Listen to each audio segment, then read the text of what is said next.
25th adventure. How the knights all fared to the Huns. 1506. Tell we now no further how they here did fare.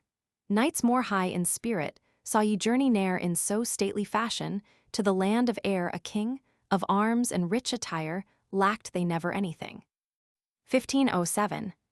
At Rhine the lordly monarch equipped his warriors well, 1,000 knights and 60, as I did here tell, and eke 9,000 squires toward the festivity, whom they did leave behind them anon must mourn full grievously.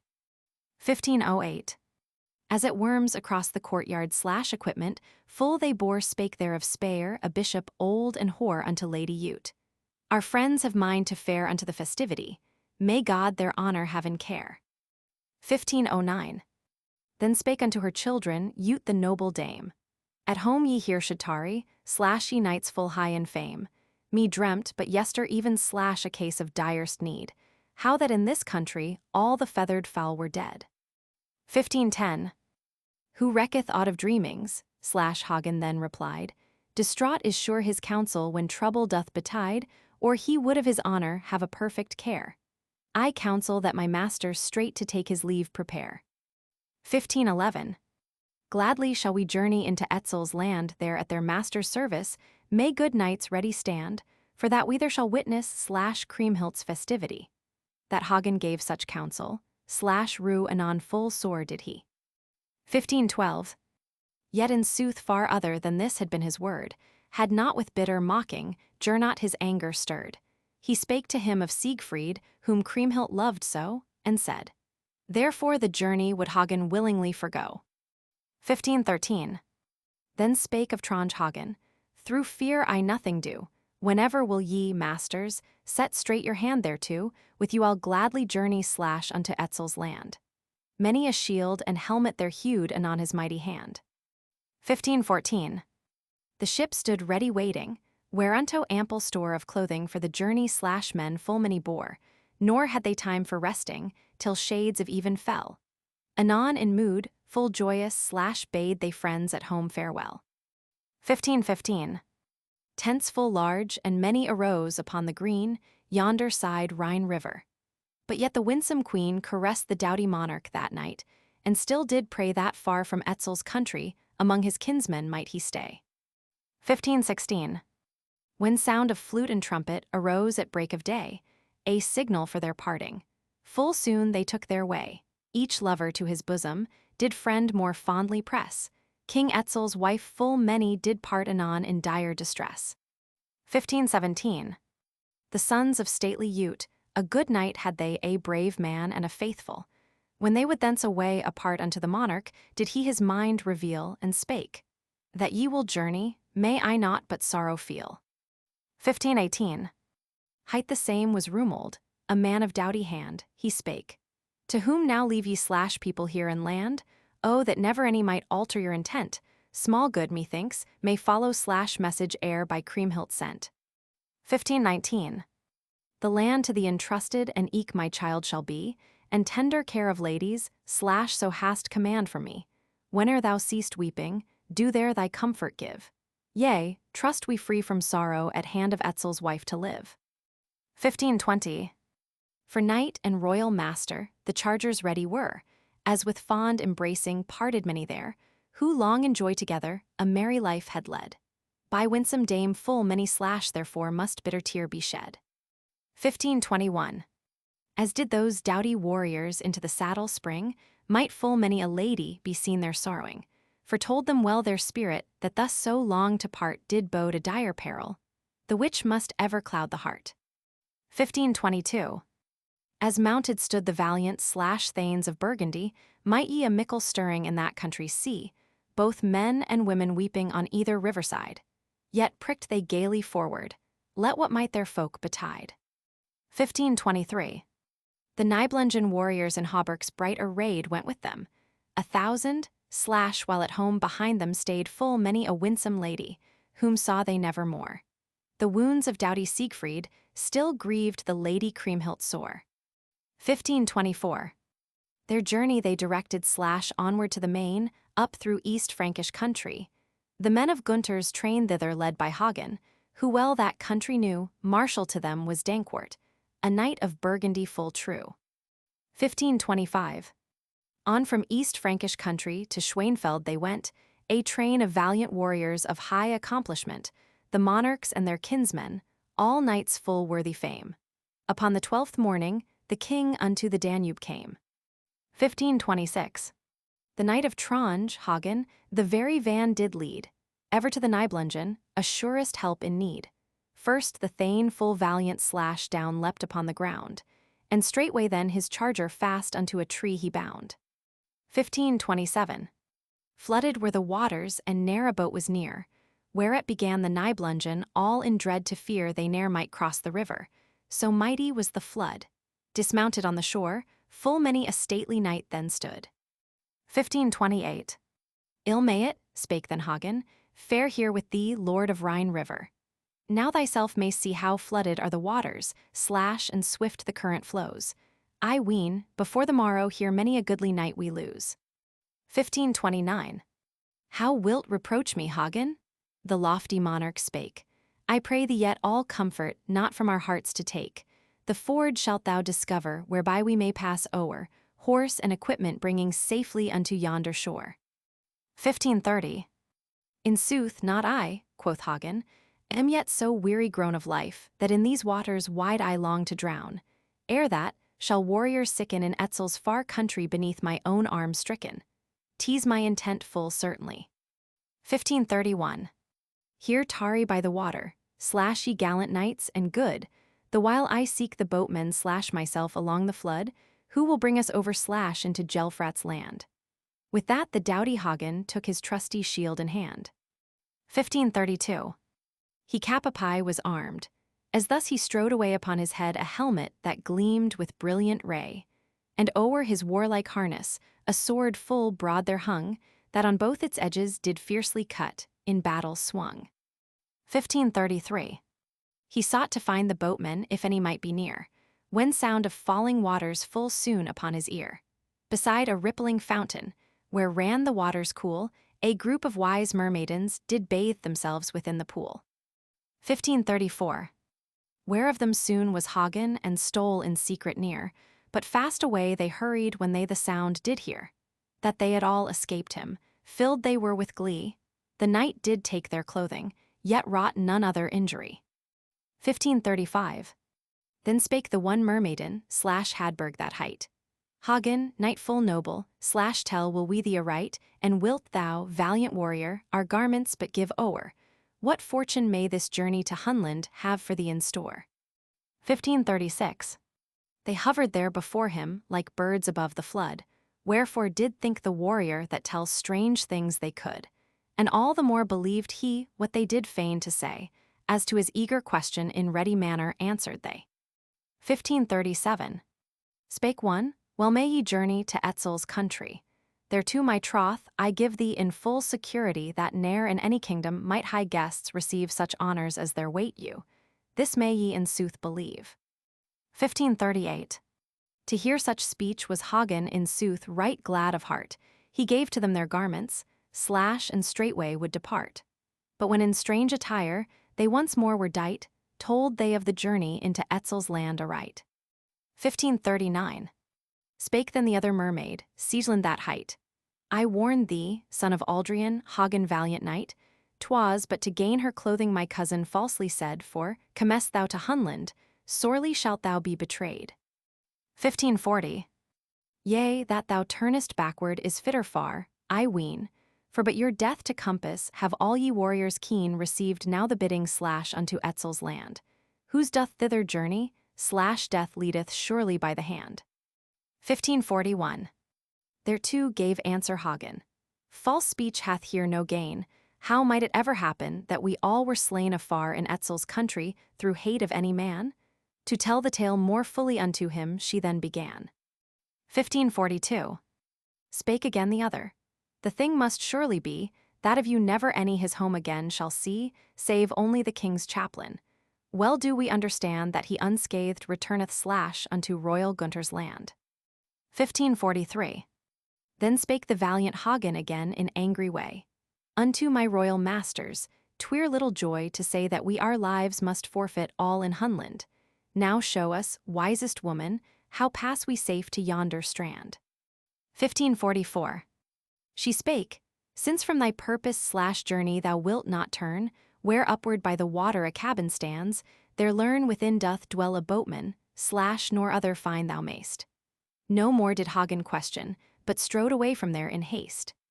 1545. As went he angry-minded/one from afar did say, now tarry still, Sir Hagen, why so dost haste away? Give ear yet while we tell thee how thou reachest yonder strand. Master here is else, who doth rule this borderland. 1546. Hight is his brother Gelfrat, and is a thane full rare, lord o'er Bavarian country. /full ill with you twill fare, will ye pass his border. /watchful must ye be, and eke with the ferryman, twere well to walk right modestly. 1547. He is so angry-minded that sure thy bane, twill be, wilt thou not show the warrior all civility? Wilt thou that he transport thee? Give all the boatman's due. He guardeth well the border, and unto Gelfrat is full true.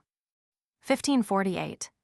If he be slow to answer, then call across the flood that thy name is Emilrich. That was a knight full good, who for a feud did sometimes / go forth from out this land. The ferryman will answer, when he the name doth understand.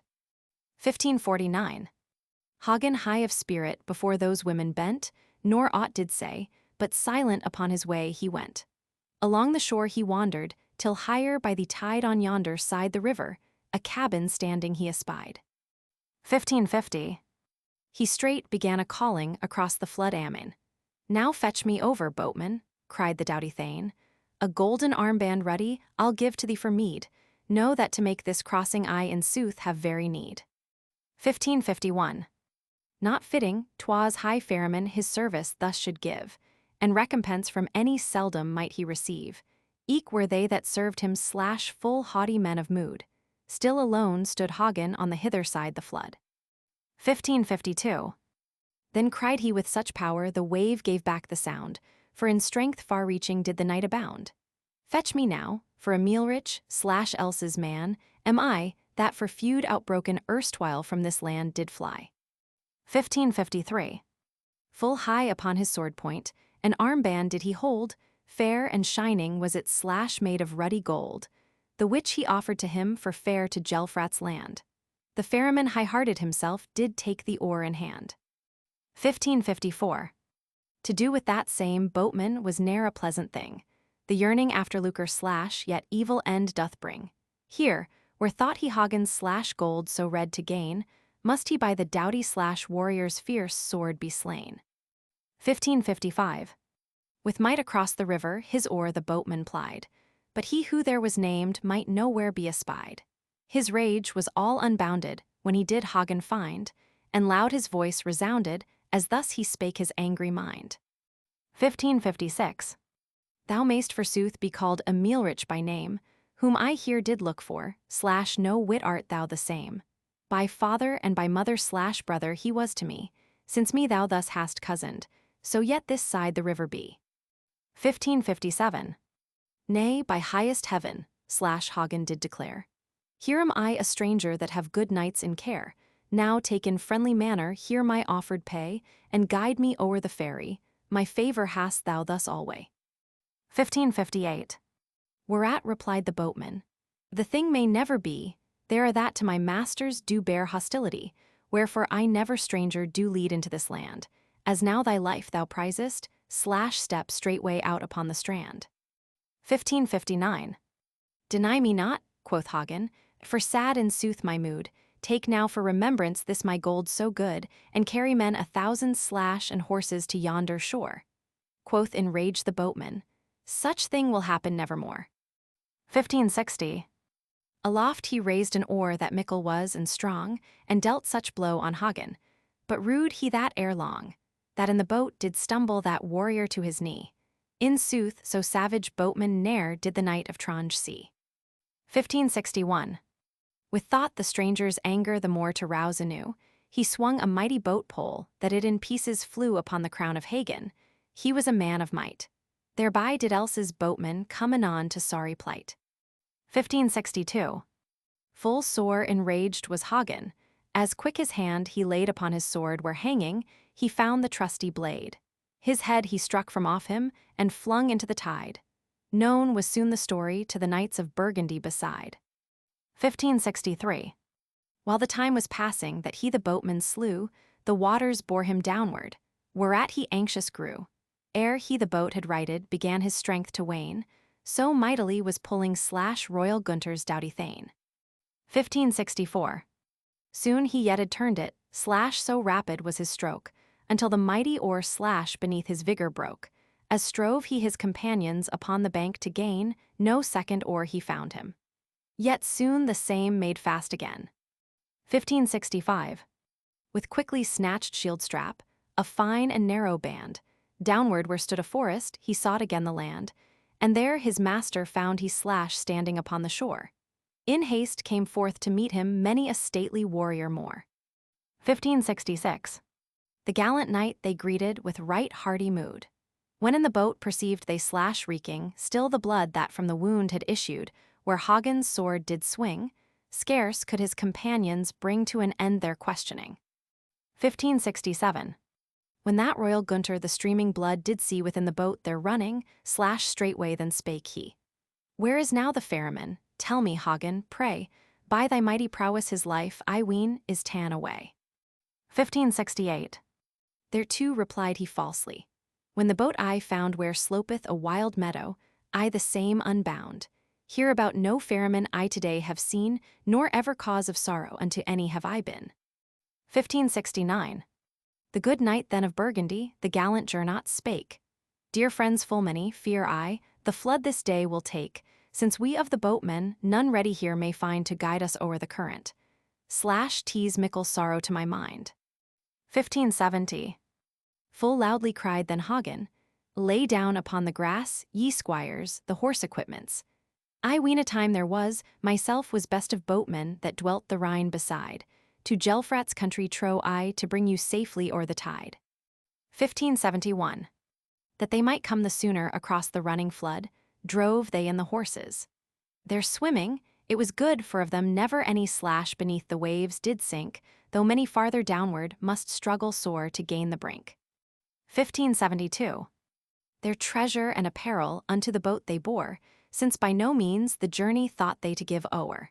Hagen was director, and safely reached the strand with many a stalwart warrior bound unto the unknown land.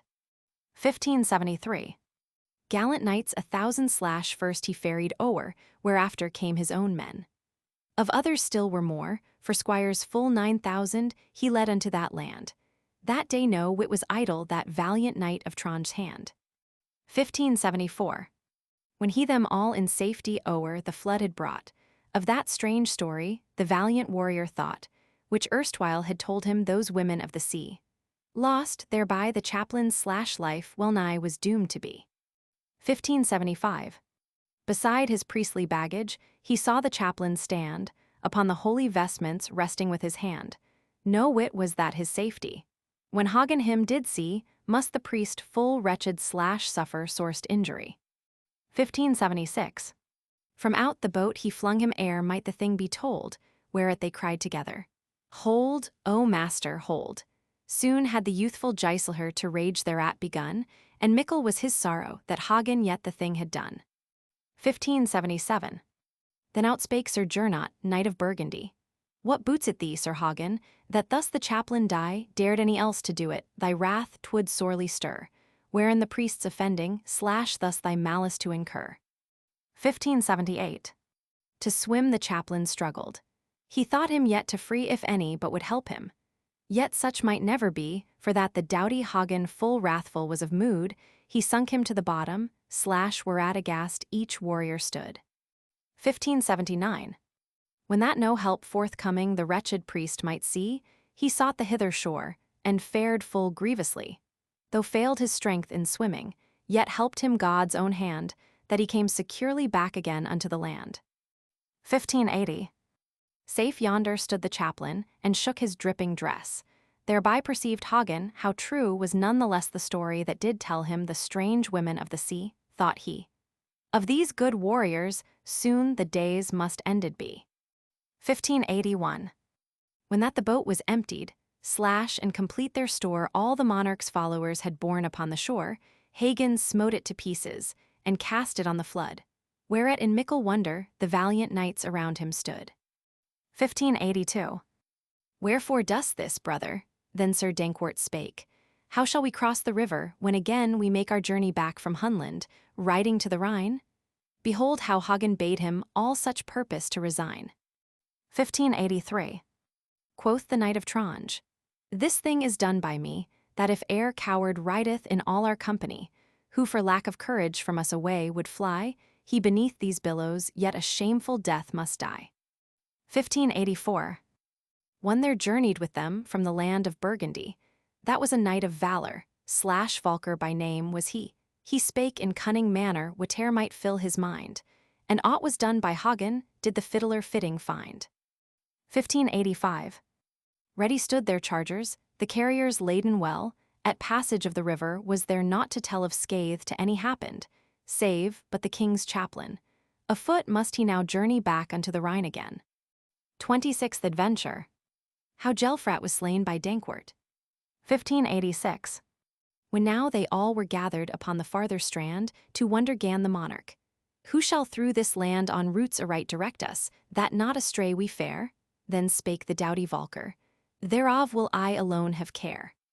1587. Now hark ye all, quoth Hagen, knight and squire too, and list to friendly counsel. As fitting is to do, full strange and dark the tidings now ye shall hear from me. Home nevermore return we unto the land of Burgundy. 1588. Thus mermaids twain did tell me, who spake to me this morn, that back we come not hither. You would I therefore warn that armed well ye journey slash and of all ills beware, to meet with doughty foemen well behooveth us prepare. 1589. I ween to turn to falsehood what those wise mermaids spake, who said that safe this journey none again should make home unto our country, save the chaplain alone. Him therefore was I minded slash today beneath the flood to drown. 1590. From company to company quickly flew the tale, whereon grew many a doughty slash warrior's visage pale, as gan he think in sorrow how death should snatch away all ere the journey ended. Slash and very need for grief had they. 1591. By Moeringen was it they had the river crossed, where also else's boatman thus his life had lost. There again spake Hagen, since in such wise by me wrath hath been incurred, assailed full surely shall we be. 1592. Myself that same ferryman did this morning slay. Far brooded are the tidings. Now arm ye for the fray, that if Gelfrat and else be minded to beset our train today, they surely with sore discomfiture be met. 1593. So keen they are, well know I slash the thing they'll not forgo. Your horses therefore shall ye make to pace more slow, that never man imagine we flee away in fear. That counsel will I follow, spake the young knight Giselher. 1594. Who will guide our vanguard through this hostile land? Volker shall do it, spake they. Well doth he understand where leadeth path and highway, a minstrel brave and keen.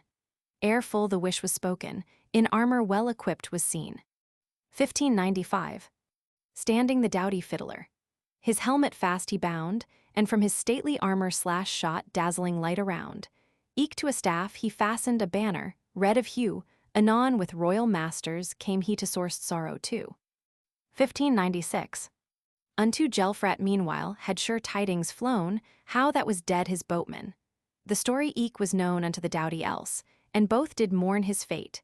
Their warriors they summoned, slash nor must long time for answer wait. 1597. But little space it lasted, that would I have you know ere that to them hasted, who oft a mickle woe had wrought in stress of battle, and injury full sore. To Gelfrat now came riding slash 700 knights or more. 1598. When they their foes to follow, so bitterly began led them both their masters. Yet all too fast they ran after the valiant stranger's vengeance straight to wreak. Ere long from those same leaders did death full many a warrior take. 1599.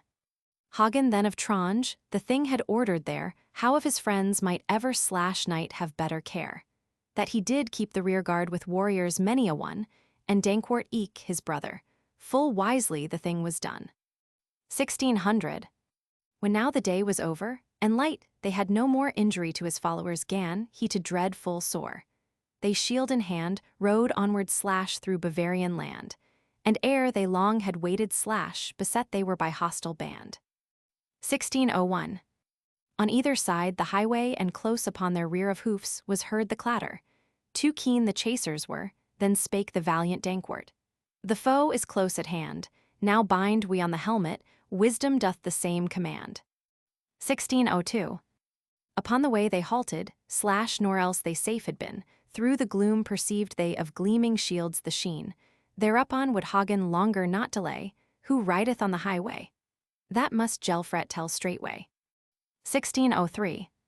Of Bavaria the Margrave thereupon replied. Our enemies now seek we, and swift upon them ride. Fain would I discover who hath my boatman slain. A knight he was of valor, whose death doth cause me grievous pain. 1604. Then spake of Tronge Hagen, and was the boatman then that would not take us over. The guilt herein is mine. Myself did slay the warrior, and had in sooth good need, for that beneath his valor I myself full nigh lay dead. 1605. For pay I rich attire did bid, and gold astore, good knight, that to thy country he should us ferry o'er. Thereat he raged full sorely, and on me swung a blow with a mighty boat pole, whereat I eke did angry grow. 1606. For my sword then reached I, and made his rage to close with a wound all gaping. So thou thy knight didst lose, I'll give thee satisfaction as to thee seemeth good. Straightway began the combat, for high the twain in valor stood. 1607. Well know I, spake Gelfrat, when Gunther with his train rode through this my country, that we should suffer bane from Hagen, knight of Tronge. No more shall he go free, but for my boatman's slaying here a hostage must he be. 1608. Against their shields then lowered for the charge the spear Gelfrat and Hagen, eager to close they were, else and Dankwart spurred eke in stately way, scanning each the other. Then both did valorous arm display. 1609. How might ever heroes show doughty arms so well, backward from off his charger from mighty tilt, there fell Hagen the valiant, by Gelfrat's hand borne down. In twain was rent the breastpiece. To Hagen thus a fall was known. 1610.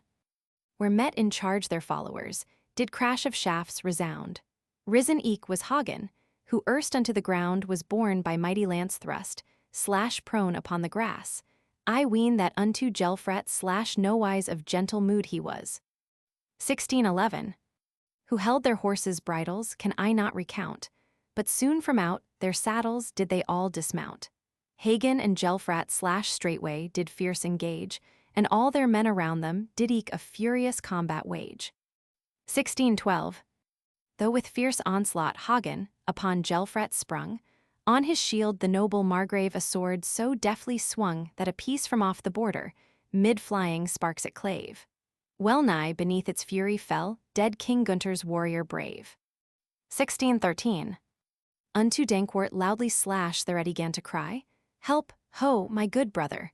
Encountered here have I a knight of arm full doughty, from whom I come not free. Then spake the valiant Dankwart, Myself thereof the judge will be. 1614. Nearer sprang the hero, and smote him such a blow with a keen-edged weapon that he in death lay low. For his slain brother else vengeance thought to take, but soon with all his followers, mid havoc swift retreat must make. 1615. Slain was now his brother, wound himself did bear, and of his followers 80 eke had fallen there, by grim death snatched sudden. Then must the doughty knight, from Gunther's men to save him, turn away in hasty flight. 1616. When that they of Bavaria did from the carnage flee, the blows that followed after resounded frightfully, for close the knights of Tronge upon their enemies chased, who to escape the fury did quit the field in mickle haste. 1617. Then spake upon their fleeing Dankwart the doughty thane, Upon our way now let us backward turn again, and leave them hence to hasten all wet with oozing blood. Unto our friends return we, this verily meseemeth good. 1618. When back they were returned, where did the scathe befall? Outspake of Tronge Hagen. Now look ye, warriors all, who of our tale is lacking, or who from us hath been here in battle riven through the doughty Gelfrat's spleen. 1619. Lament they must for warriors /for from them were tan, but paid for were they dearly, for roundabout lay slain of their Bavarian foemen /100 or more. The men of Tronge's bucklers with blood were wet and tarnished o'er. 1620. From out the clouds of heaven a space the bright moon shone, then again spake Hagen. Bear report let none to my beloved masters how we here did fare. Let them until the morrow still be free from aught of care. 1621. When they were back returned who bore the battle's stress, sore troubled was their company from very weariness. How long shall we keep saddle? Was many a warrior's quest, then spake the valiant Dankwart. Not yet may we find place of rest. 1622. But on ye all must journey till day come back again. Volker, knight of prowess, who led the foremost train, bade to ask the marshal. This night where shall we be, that rest them may our chargers, and eke my royal masters 3. 1623. Thereto spake valiant Dankwart. The same I ne'er can say, yet may we never rest us before the break of day, where then we find it fitting will lay us on the grass. When they did hear his answer, what source of grief to all it was. 1624. Still were they unbetrayed by reeking blood and red, until the sun in heaven its shining beams down shed at morn across the hilltops, that then the king might see how they had been in battle. Spake he then full angrily. 1625. How may this be, friend Hagen? Scorned ye have, I ween that I should be beside you, where coats of mail have been thus wet with blood upon you. Who this thing hath done? Quoth he. The same did else, who hath this night us set upon. 1626. To avenge his boatmen did they attack our train. By hand of my brother hath Gelfrat been slain, then fled else before us, and mickle was his need. Where's 4, and there's 1,000, remained behind in battle dead. 1627. Now can we not inform you where resting place they found, but cause to know their passing had the country folk around, when there the sons of Ute to court did fare in state. At Passau fit reception did presently the knights await. 1628. The noble monarch's uncle, Bishop Pilgrim that was, full joyous-hearted was he that through the land did pass with train of lusty warriors, his royal nephews 3. That willing was his service, waited they not long to see. 1629. To greet them on their journey, did friends lack no device, yet not to lodge them fully might Passau's bounds suffice. They must across the water where spreading sward they found, and lodge and tent erected soon were stretching o'er the ground. 1630. Nor from that spot they onward might journey all that day, and eke till night was over, for pleasant was their stay. Next to the land of Rudiger must they in sooth ride on, to whom full soon the story of their coming eke was known. 1631. When fitting rest had taken the knights with travel worn, and of Etzel's country they had reached the bourne a night they found there sleeping that ne'er should aught but wake, from whom of Tronge Hagen in stealth a mighty sword did take. 1632. Hight in sooth was Ecuart that same valiant knight, for what was there befallen was he in sorry plight, that by those heroes passing he had lost his sword. At Rudiger's marches found they meager was the guard. 1633. Oh, woe is me dishonored, Ecuart then cried. Yea, ruth me fully sorely this Burgundian ride. What time was taken Siegfried, did joy depart from me? Alack, O Master Rudiger, how ill my service unto thee. 1634. Hagen, full well perceiving the noble warrior's plight, gave him again his weapon, and armbands 6 full bright.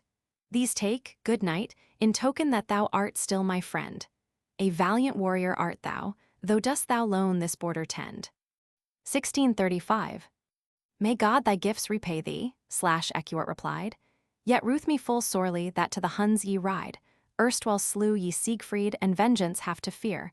My rede to you is truly, beware ye well of danger here. 1636. Now must God preserve us, answered Hagen there.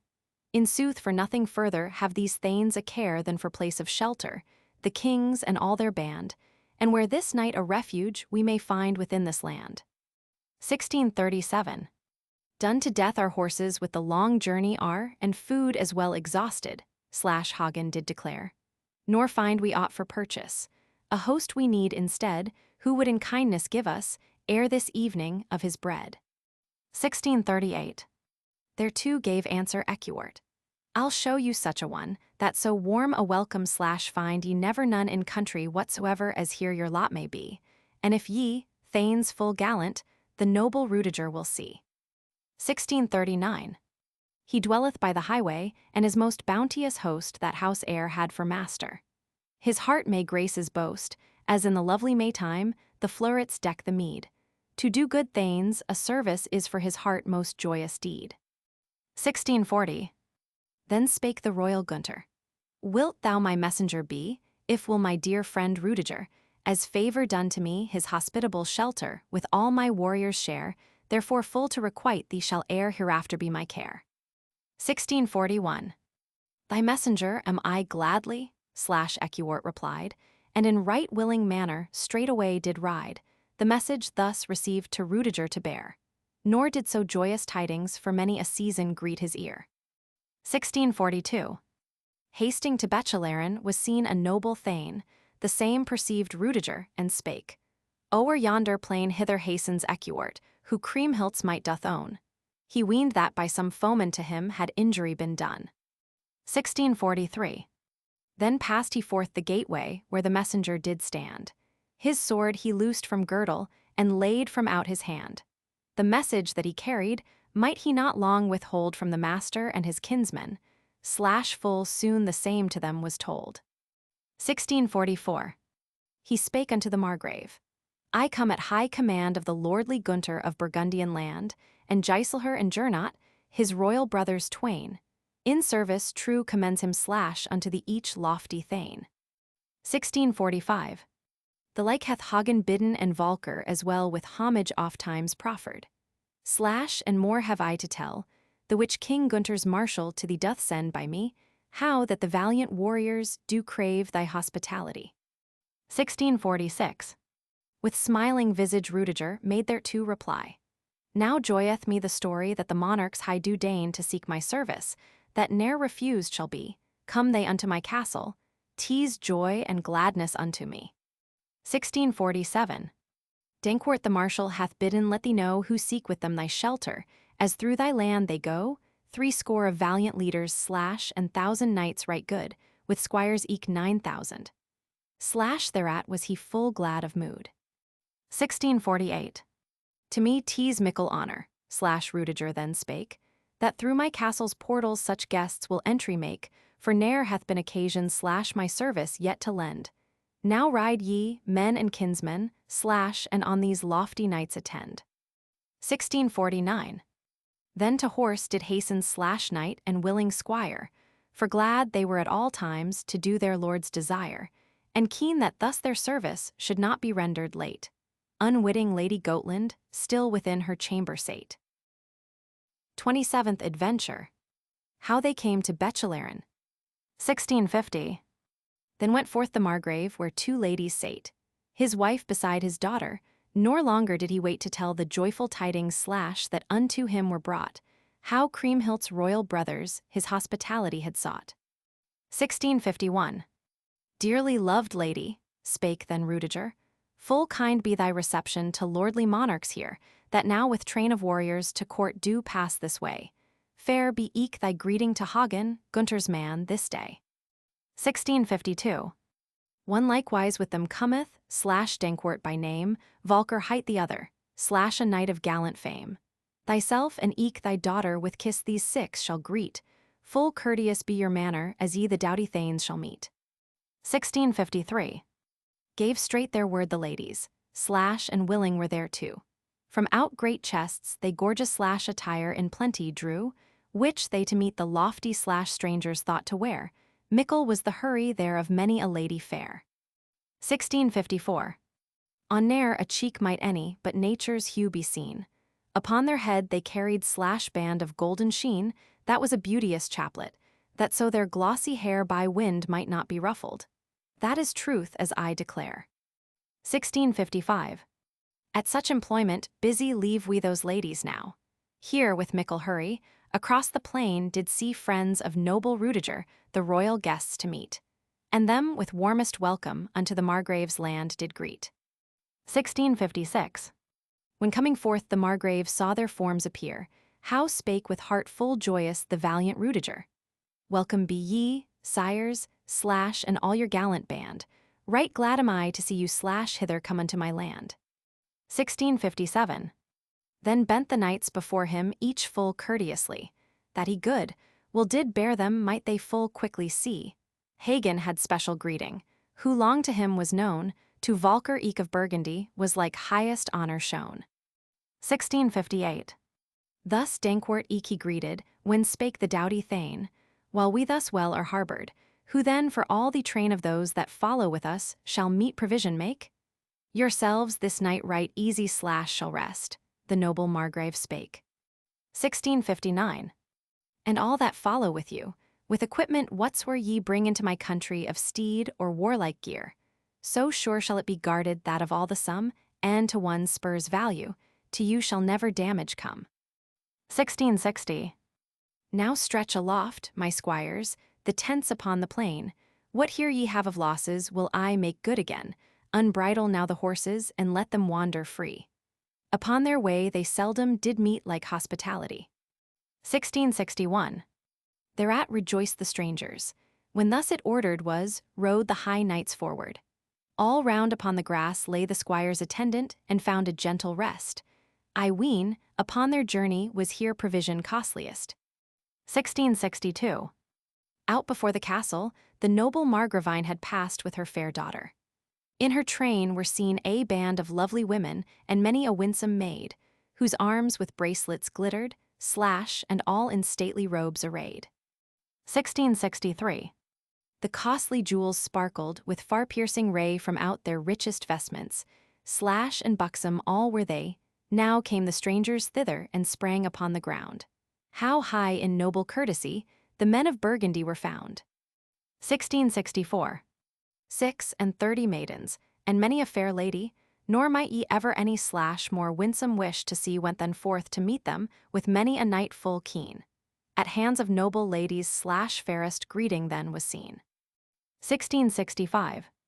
The Margrave's youthful daughter did kiss the kings all three as eke had done her mother. Slash Hagen stood thereby, her father bade her kiss him. She looked the Thane upon, who filled her so with terror, she fain had left the thing undone. 1666. When she at last must do it, as did command her sire, mingled was her color, both pale and hue of fire. Likewise kissed she Dankwart, and the fiddler eke anon, that he was knight of valor to him was such high favor shown. 1667. The Margrave's youthful daughter took then by the hand the royal knight Giselher of Burgundian land, and so led forth her mother, the gallant Gunther high. With those guests so lofty walked they there full joyfully. 1668. The host escorted Gernot to a spacious hall and wide, where knights and stately ladies sate them side by side. Then bade they for the strangers pour good wine plenteously.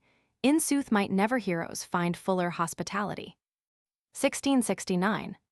Glances fond and many saw ye directed there upon Rudiger's daughter, for she was passing fair. Yea, in his thoughts caressed her full many a gallant knight. A lady high in spirit, well might she every heart delight. 1670. Yet whatsoe'er their wishes, might none fulfilled be. Hither oft and thither glanced they furtively on maidens and fair ladies, whereof were many there. Right kind the noble fiddler disposed was to Rudiger. 1671.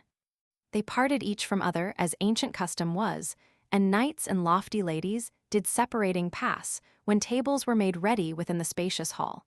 There, in stately manner, they waited on the strangers all. 1672. To do the guests high honor, likewise the table sought with them the lofty Margravine.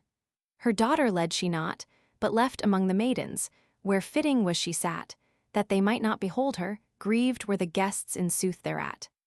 1673. The drinking and the feasting, when 'twas ended all escorted was the maiden again into the hall. Then of merry jesting they nothing lacked, I ween, wherein was busy Volker. a thane full gallant and keen. 1674. Then spake the noble fiddler to all in lofty tone. Great mercy, lordly Margrave, God to thee hath shown, for that he hath granted unto thee a wife of so surpassing beauty, and thereto a joyous life. 1675. If that I were of royal birth, the fiddler spake, and kingly crown should carry, to wife I'd wish to take this thy lovely daughter, my heart thus prompteth me. A noble maid and gentle and fair to look upon is she. 1676. Then outspake the Margrave. How might such thing be, that king should e'er desire daughter born to me exiled from my country, here with my spouse I dwell? What avails the maiden, be she favored ne'er so well? 1677. Thereto gave answer Gernot, a knight of manner kind. If to my desire I ever spouse would find, then would I of such lady right gladly make my choice. In full kindly manner added Hagen eke his voice. 1678. Now shall my master Giselher take to himself a spouse. The noble Margrave's daughter is of so lofty house, that I and all his warriors would glad her service own, if that she in Burgundy should ever wear a royal crown. 1679. Glad thereat full truly was Sir Rudiger, and eke Gotland. They joyed such words to hear.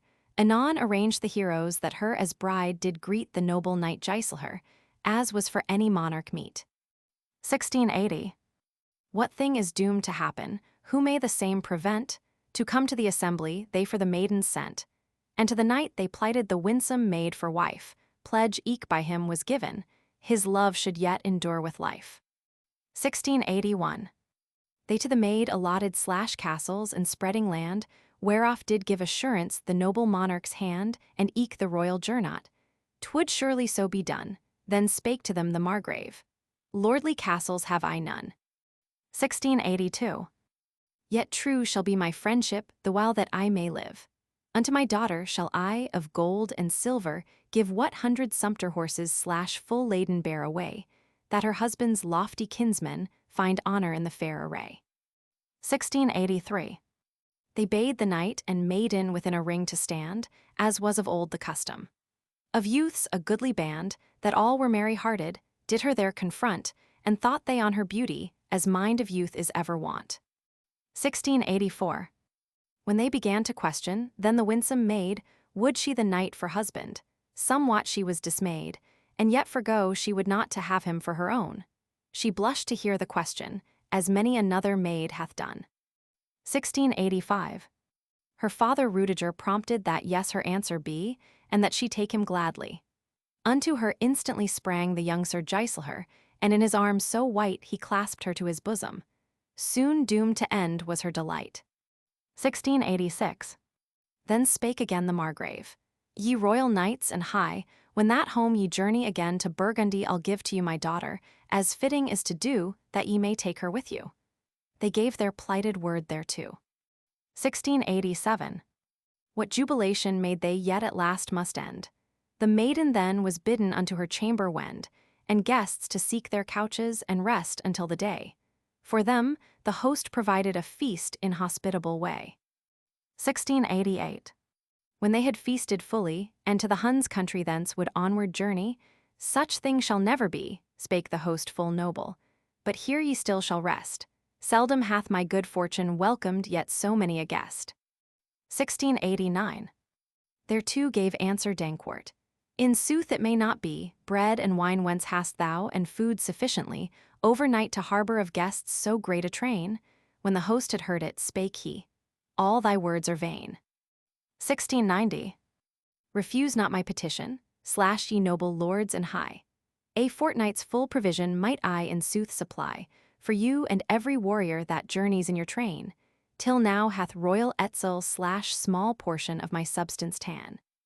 1691. Though fain they had declined it, yet they there must stay to the 4th morning. Then did the host display so generous hand and lavish, that it was told afar.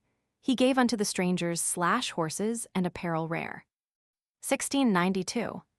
The time at last was over, and they must journey thence. Then did the valiant Rudiger with lavish hand dispense unto all his bounty, refused he unto none whate'er he might desire. Well pleased they parted every one.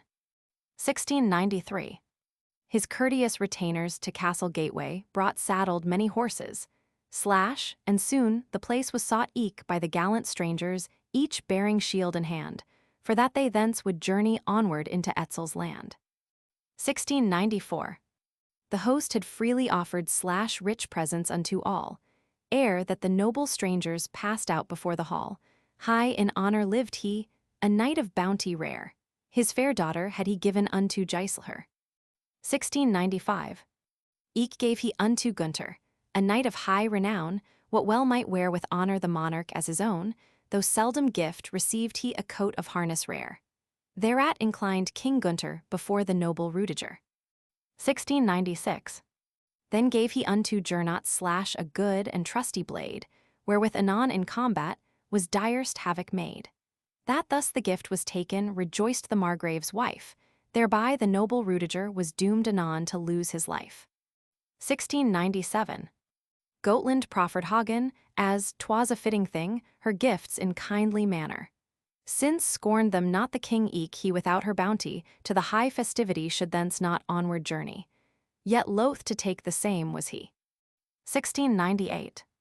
Of all doth meet my vision, Hagen then spake, would I wish for nothing with me hence to take, but alone the shield that hanging on yonder wall I see.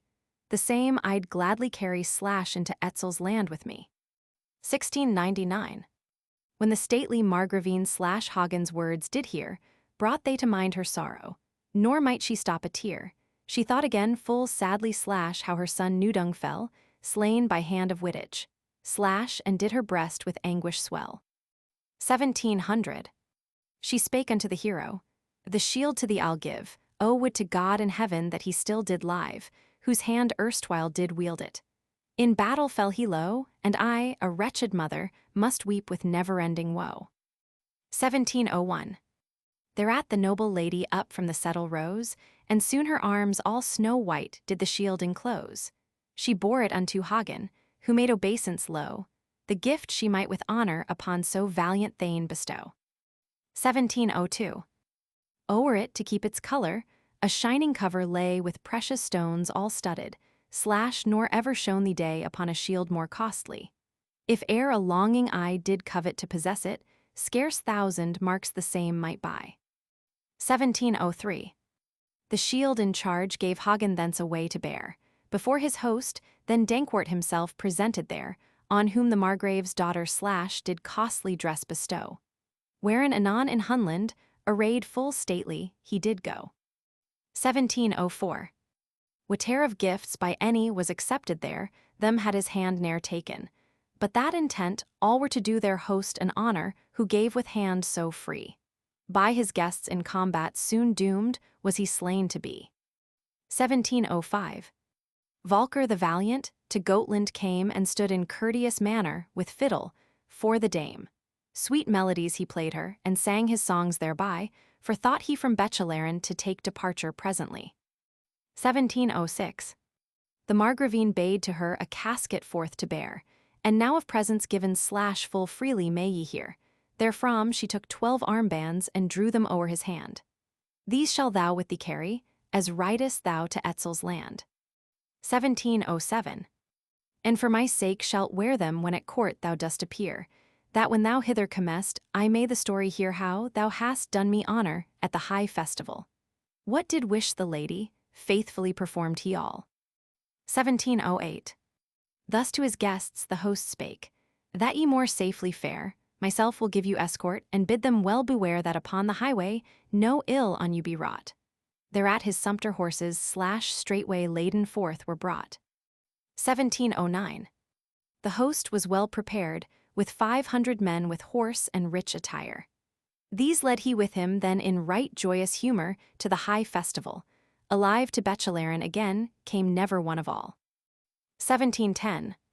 Thence took his leave Sir Rudiger with kiss full lovingly, as fitting was for Giselher, likewise the same did he. With loving arms enfolding caressed they ladies fair. To many a maid the parting did bring anon full bitter tear. 1711.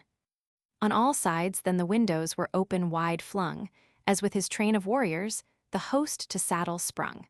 I ween their hearts did tell them how they should sorrow deep, for there did many a lady and many a winsome maiden weep. 1712. For dear friends left behind him, grieved many a knight full sore, whom they at Bechelaren should behold no more. Yet rode they off rejoicing down across the sand hard by the Danube river on their way to Etzel's land. 1713. Then spake to the Burgundians the gallant knight, and bold Rudiger the noble. Now let us not withhold the story of our coming unto the Huns' country, unto the royal Etzel might tidings ne'er more welcome be. 1714. Down in haste through Austria the messenger did ride, who told unto the people soon on every side, from Worms beyond Rhine river were high guests journeying, nor unto Etzel's people gladder tidings might ye bring. 1715. Onward spurred the messengers who did the message bear, how now in Hunnish country the Nibelungen were. Kriemhild, lofty lady, warm thy welcome be, in stately manner hither come thy loving brothers three. 1716. Within a lofty casement the lady Kriemhild stood, looking for her kinsmen, as friend for friend full good. From her father's country saw she many a knight, eke heard the king the tidings, and laughed thereat for sheer delight. 1717. Now well my heart rejoiceth, spake Lady Kriemhild. Hither come my kinsmen with many a new-wrought shield and brightly shining hauberk. Who gold would have from me, be mindful of my sorrow, to him I'll ever gracious be. 20th Adventure.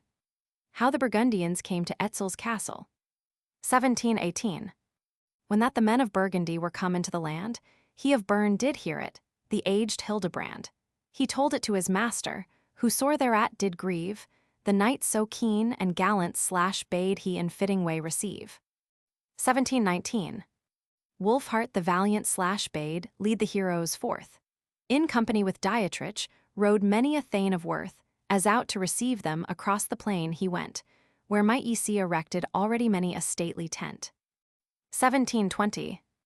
When that of Trange Hagen them far away espied, unto his royal masters full courteously he said, Now shall ye, doughty riders, down from the saddle spring, and forward go to meet them that here to you a welcome bring. 1721. A train there cometh yonder, well knew I e'en when young, thanes they are full doughty of the land of Amelung.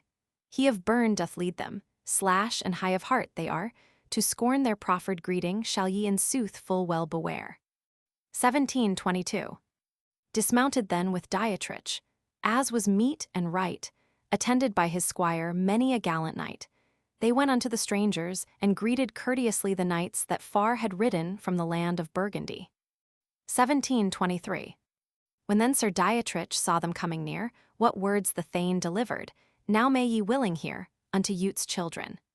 Their journey grieved him sore, he weened that Rudiger knowing had warned what lay for them in store. 1724. Welcome be ye, masters, Gunther and Giselher, Gernot and Hagen, welcome eke Volker and the valiant Dankwart. Do ye not understand, Kriemhild yet sore bemoaneth the hero of Nibelungen land. 1725. Long time may she be weeping, Hagen spake again. In sooth for years a many dead he lies and slain. To the monarch now of Hunland should she devoted be, Siegfried returneth never, buried now long time is he. 1726. How Siegfried's death was compassed, let now the story be, while lived Lady Kriemhild, look ye for injury. Thus did of Bern Sir Dietrich unto them declare, hope of the Nibelungen, of her vengeance well beware. 1727. Whereof shall I be fearful? The lofty monarch spake. Etzel hath sent us message, why further question make, that we should journey hither into his country, eke hath my sister Kriemhild oft wished us here as guests to see. 1728. I give thee honest counsel, Hagen then did say. Now shalt thou hear Sir Dietrich and his warriors pray to tell thee full the story, if aught may be designed, and let thee know more surely how stands the Lady Kriemhild's mind. 1729. Then went to speak asunder the lordly monarchs three, Gunther and Gernot, and Dietrich went he. Now tell us true, thou noble knight of Bern and kind, if that perchance thou knowest how stands thy royal mistress, mind. 1730. The Lord of Bern gave answer. What need to tell you more? I hear each day at morning, weeping and wailing sore the wife of royal Etzel, who piteous doth complain to God in heaven that Siegfried / her doughty spouse from her was ta'en. 1731. Then must we e'en abide it, was the fearless word of Volker the fiddler. What we here have heard, to court we yet shall journey and make full clear to all, if that to valiant warriors may aught amid the Huns befall. 1732. The gallant thanes of Burgundy unto court then rode, and went in stately manner, as was their country's mode. Full many a man in Hunland looked eagerly to see of what manner Hagen, Tronge's doughty thane, might be. 1733. For that was told the story, and great the wonder grew, how that of Netherland Siegfried he slew, that was the spouse of Kriemhild, in strength without a peer. Hence a mickle questioning after Hagen might ye hear. 1734. Great was the knight of stature, may ye know full true, built with breast expansive. / mingled was the hue of his hair with silver. Long he was of limb, as he strode stately forward might ye mark his visage grim. 1735. Then were the thanes of Burgundy unto quarters shown, but the serving man of Gunther by themselves alone.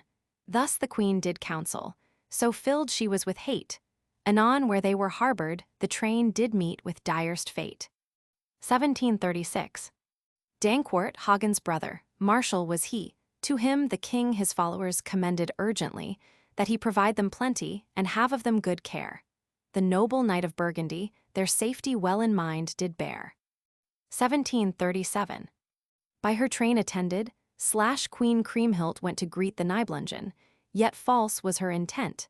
She kissed her brother Giselher, and took him by the hand, thereat of Tronge Hagen did tighter draw his helmet's band. 1733.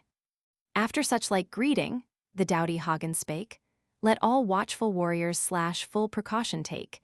Differs wide the greeting on masters and men bestowed. Unhappy was the hour / when to this festival we rode. 1739. She spake, now be ye welcome to whom ye welcome be. For sake of friendship never / ye greeting have from me. Tell me now what bring ye from Worms across the Rhine, that ye so greatly welcome should ever be to land of mine. 1740. And I had only known it, / Hagen spake again, that thou didst look for present from hand of every thane, I were, methinks, so wealthy had I me bethought that I unto this country likewise to thee my gift had brought. 1741. Now shall ye eke the story to me more fully say, the Nibelungen treasure, where put ye that away? My own possession was it, as well ye understand. That same ye should have brought me / hither unto Etzel's land. 1742. In sooth, my lady Kriemhild, full many a day hath flown since of the Nibelungen / hoard I ought have known. Into the Rhine to sink it, my lords commanded me, verily there must it until the day of judgment be. 1743. Thereto the queen gave answer. Such was e'en my thought, thereof right little have ye unto me hither brought, although myself did own it, and once o'er it held sway. 'Tis cause that I for ever have full many a mournful day. 1744. The devil have I brought thee, / Hagen did declare. My shield it is so heavy that I have to bear, and my plated armor. My shining helmet see, and sword in hand I carry, so might I nothing bring for thee. 1745. Then spake the royal lady unto the warriors all, weapon shall not any bear into the hall, to me now for safe keeping, / ye thanes shall give them o'er. In sooth, gave answer Hagen, such thing shall happen nevermore. 1746. Such honor ne'er I covet, / royal lady mild, that to its place of keeping / thou shouldst bear my shield with all my other armor. For thou art a queen, such taught me ne'er my sire. Myself will be my chamberlain. 1747. Alack of these my sorrows, the lady Kriemhild cried, wherefore will now my brother and Hagen not confide to me their shields for keeping? Some one did warning give, knew I by whom 'twas given, brief were the space that he might live. 1748. Thereto the mighty Dietrich in wrath his answer gave. 'Tis I who now these noble / lords forewarned have, and Hagen, knight full valiant of the land of Burgundy. Now on, thou devil's mistress, let not the deed my profit be. 1749. Great shame thereat did Kriemhild slash bosom, quickly fill she feared lest Dietrich's anger should work her grievous ill. Naught she spake unto them, as thence she swiftly passed, but fierce the lightning glances that on her enemies she cast. 1750. By hand then grasped each, other slash doughty warriors twain, hight the one was Dietrich, with Hagen noble thane, then spake in courteous manner that knight of high degree, that ye are come to Hunland, 'tis very sorrow unto me. 1751. For what hath here been spoken by the lofty queen? Then spake of Tronge Hagen, small cause to grieve, I ween. Held converse thus together those brave warriors twain, King Etzel, which perceiving thus a questioning began. 1752. I would learn full gladly. In such wise spake he, who were yonder warrior, to whom so cordially doth greeting give Sir Dietrich. Slash meseemeth high his mood, whoswere his sire, a thane he is of metal good. 1753. Unto the king gave answer of Kriemhild's train a knight. Born he was of Tronge, Aldrian his sire hight. How merry here his bearing, a thane full grim is he, that I have spoken truly, slash shalt thou anon have cause to see. 1754. How may I then perceive it that fierce his wrath doth glow? Not of basest treachery, yet the king did know, that anon Queen Kriemhild, gainst her kinsmen did contrive, whereby returned from Hunland not one of all their train alive. 1755. Well knew I Aldrian, he once to me was thane, praise and mickle honor he here by me did gain. Myself a knight did make him, and gave him of my gold, Helk, noble lady, did him in highest favor hold. 1756. Thereby know I fully slash what Hagen since befell. Two stately youths as hostage at my court did dwell, he and Spanish Walter, from youth to manhood led. Hagen sent I homeward, slash Walter with Hildegund fled. 1757. He thought on ancient story that long ago befell. His doughty friend of Tronge knew he then right well, whose youthful valor erstwhile did such assistance lend. Through him in age he must be slash bereft of many a dearest friend. 29th Adventure. How he arose not before her. 1758. Then parted from each other the noble warriors twain, Hagen of Tronge and Dietrich, lofty thane. Then did King Gunther's warrior cast a glance around, seeking a companion the same he eke full quickly found. 1759. As standing there by Giselher, he did Valkyr see. He prayed the nimble fiddler to bear him company, for that full well he knew it, how grim he was of mood, and that in all things was he slash a knight of metal keen and good. 1760. While yet their lords were standing there in castle yard, saw ye the two knights only slash walking thitherward across the court, far distant, before the palace wide. The chosen thanes recked little slash what might through any's hate betide. 1761. They sate them down on settle over against a hall, wherein dwelt Lady Kriemhild, slash beside the palace wall. Full stately their attire on stalwart bodies shone. All that did look upon them right gladly had the warriors known. 1762. Like unto beasts full savage, were they gaped upon, the two haughty heroes, by full many a Hun. Eke from a casement Etzel's slash wife did them perceive. Once more to behold them slash must fair Lady Kriemhild grieve. 1763. It called to mind her sorrow, slash and she to weep began, whereat did mickle wonder many an Etzel's man, what grief had thus so sudden made her sad of mood. Spake she, that hath Hagen, slash ye knights of metal keen and good. 1764. They to their mistress answered, such thing how hath it been, for that the right joyous we but now have seen. Ne'er lived he so daring that, having wrought the ill, his life he must not forfeit, if but to vengeance point thy will. 1765. I live but to requite him that shall avenge my wrong, whate'er be his desire slash shall unto him belong. Prostrate I beseech you. So spake the monarch's wife, avenge me upon Hagen, slash and forfeit surely be his life. 1766. 60 of valiant warriors made ready then straightway to work the will of Kriemhild, and her best obey by slaying of Sir Hagen, the full valiant thane, and eke the doughty fiddler. Slash by shameful deed thus sought they gain. 1767. When the queen beheld there so small their company, in full angry humor to the warriors spake she, "What there ye think to compass? Forgo such purpose yet, so small in numbers never dare ye Hagen to beset." 1768. How doughty e'er be Hagen, slash and known his valor wide, a man by far more doughty that sitteth him beside Volker the fiddler. A warrior grim is he, in sooth may not so lightly the heroes twain confronted be. 1769. When that she thus had spoken, slash ready soon were seen 400 stalwart warriors, for was the lofty queen full intent upon it to work them evil sore. Therefrom for all the strangers was mickle sorrow yet in store. 1770. When that complete attired were here retainers seen, unto the knights impatient in such wise spake the queen, "Now bide ye yet a moment and stand ye ready so, while I with crown upon me unto my enemies shall go." 1771. Enlist while I accuse him how he hath wrought me bane, Hagen of Tronge, slash Gunther's doughty thane. I know his mood so haughty, not he'll deny of all, nor reck I what of evil slash therefrom may unto him befall. 1772. Then saw the doughty fiddler he was a minstrel keen, adown the steps, descending the high and stately queen who issued from the castle. When he the queen espied, spake the valiant Volker to him was seated by his side.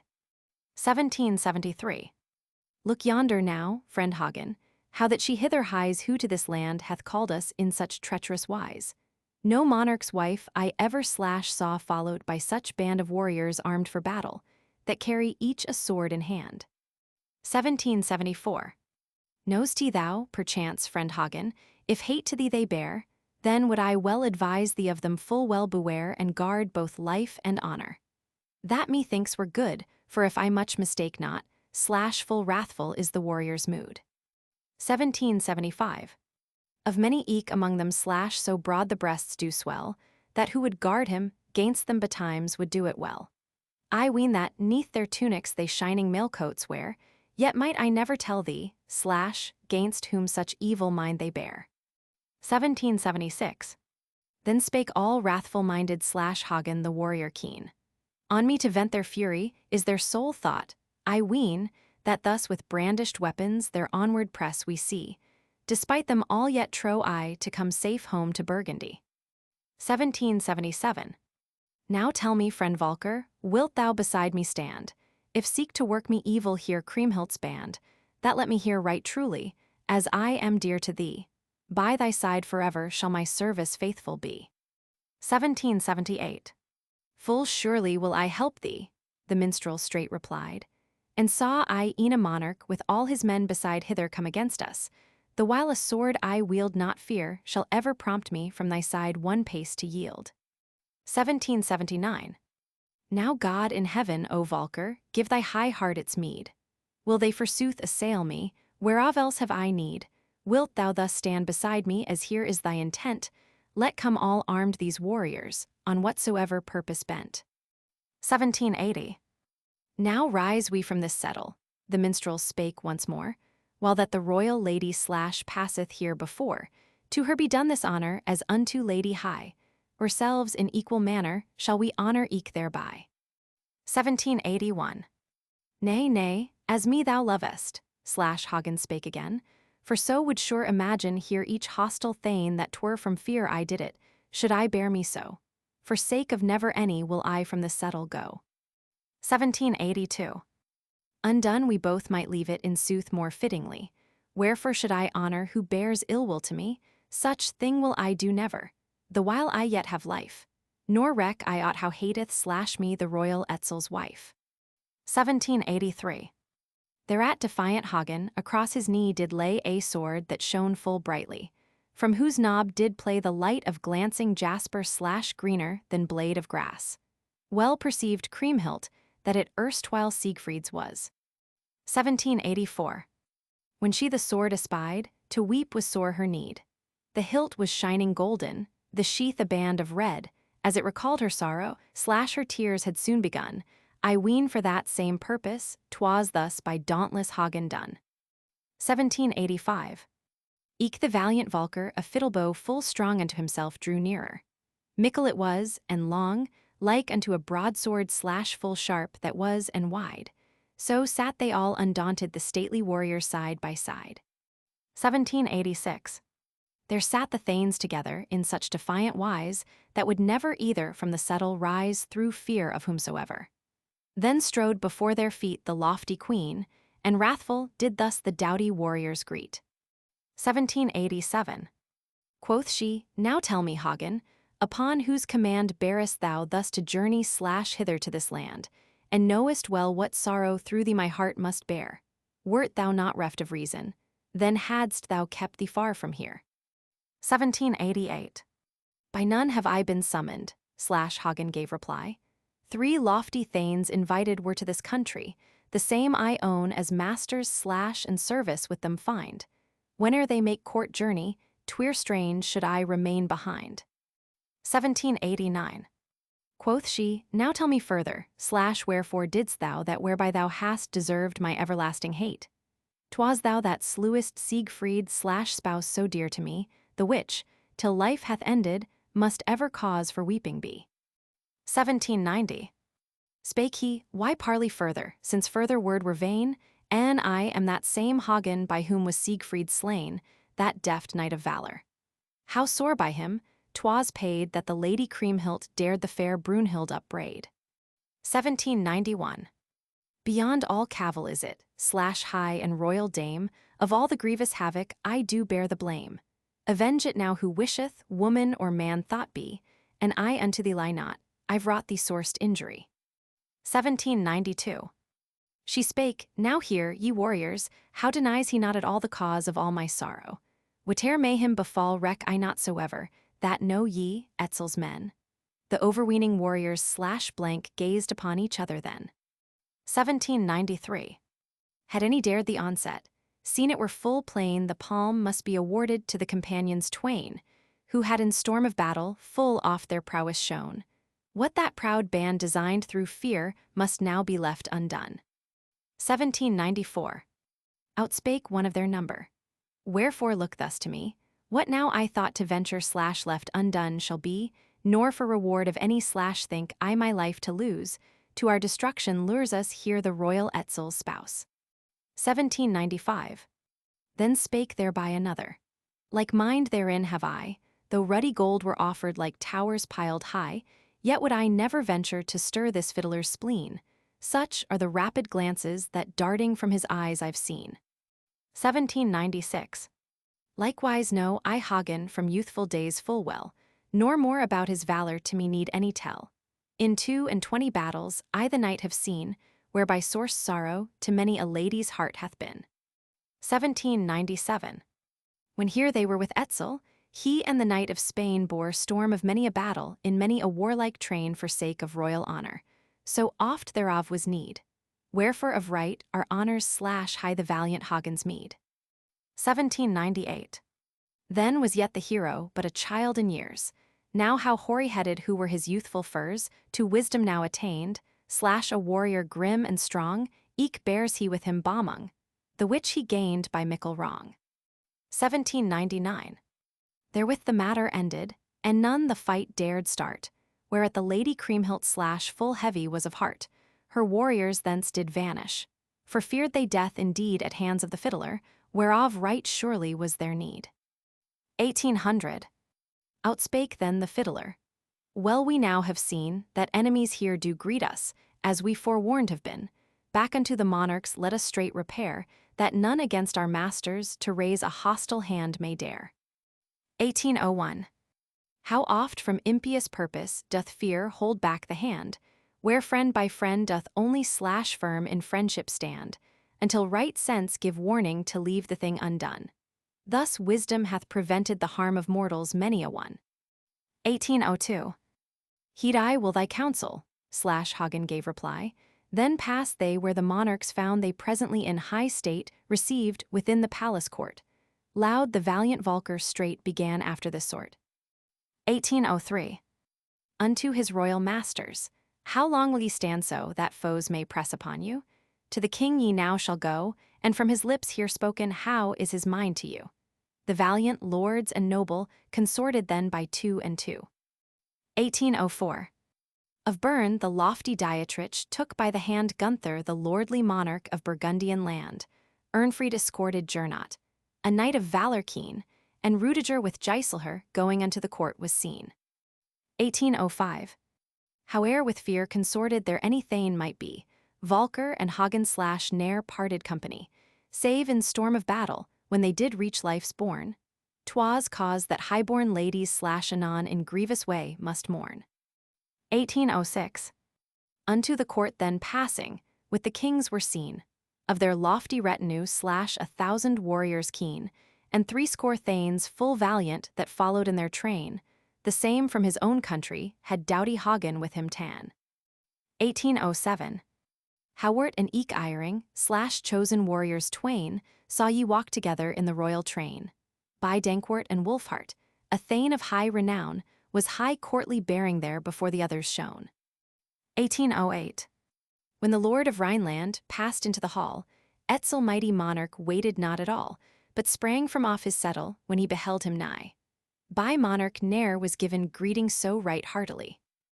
1809.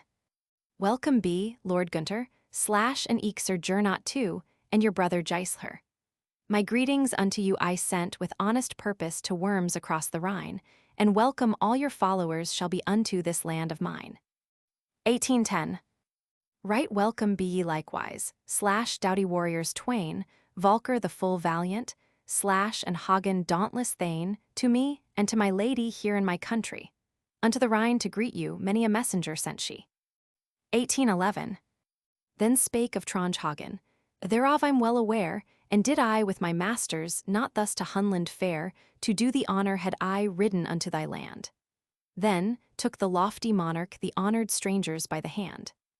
1812. He led them to the settle / whereon himself he sat.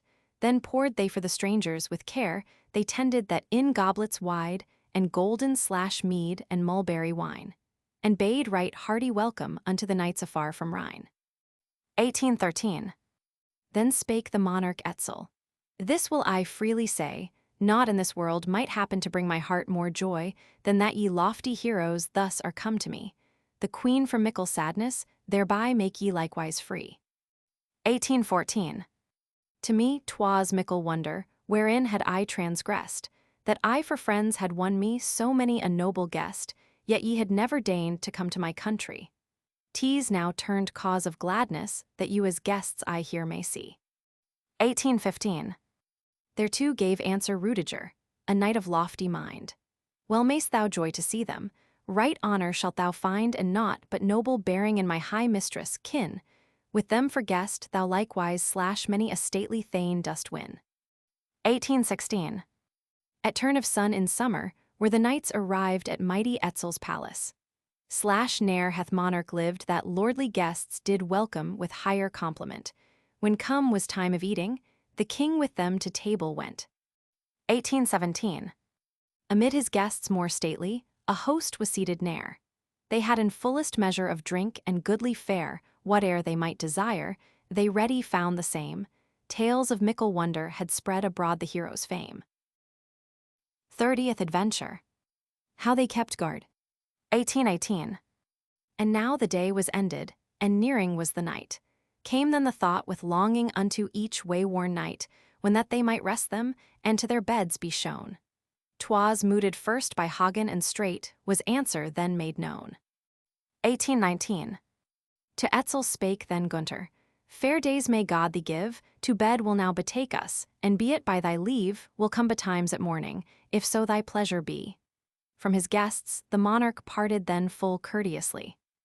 1820.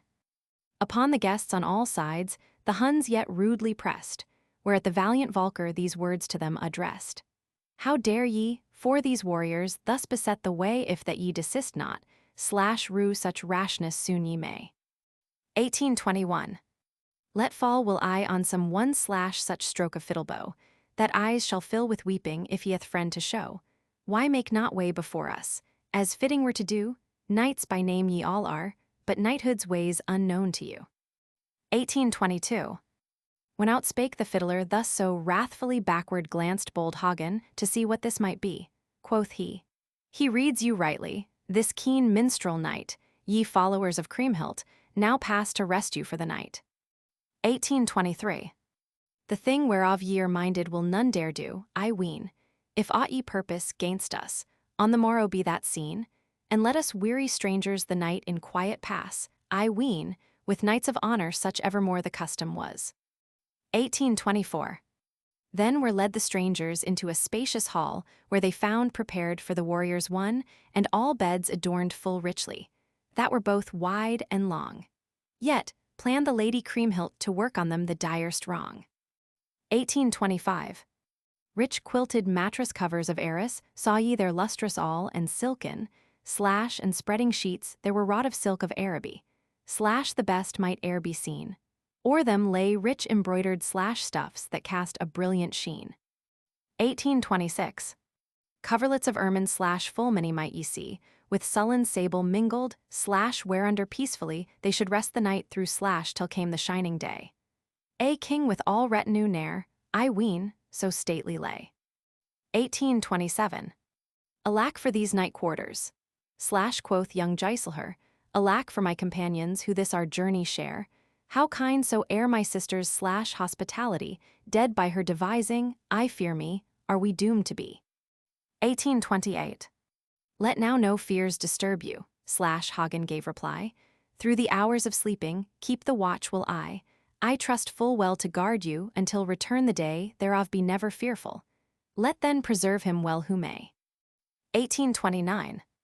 Incline they all before him slash thereat to give him grace. Then sought they straight their couches. In sooth, 'twas little space until was softly resting slash every stately man.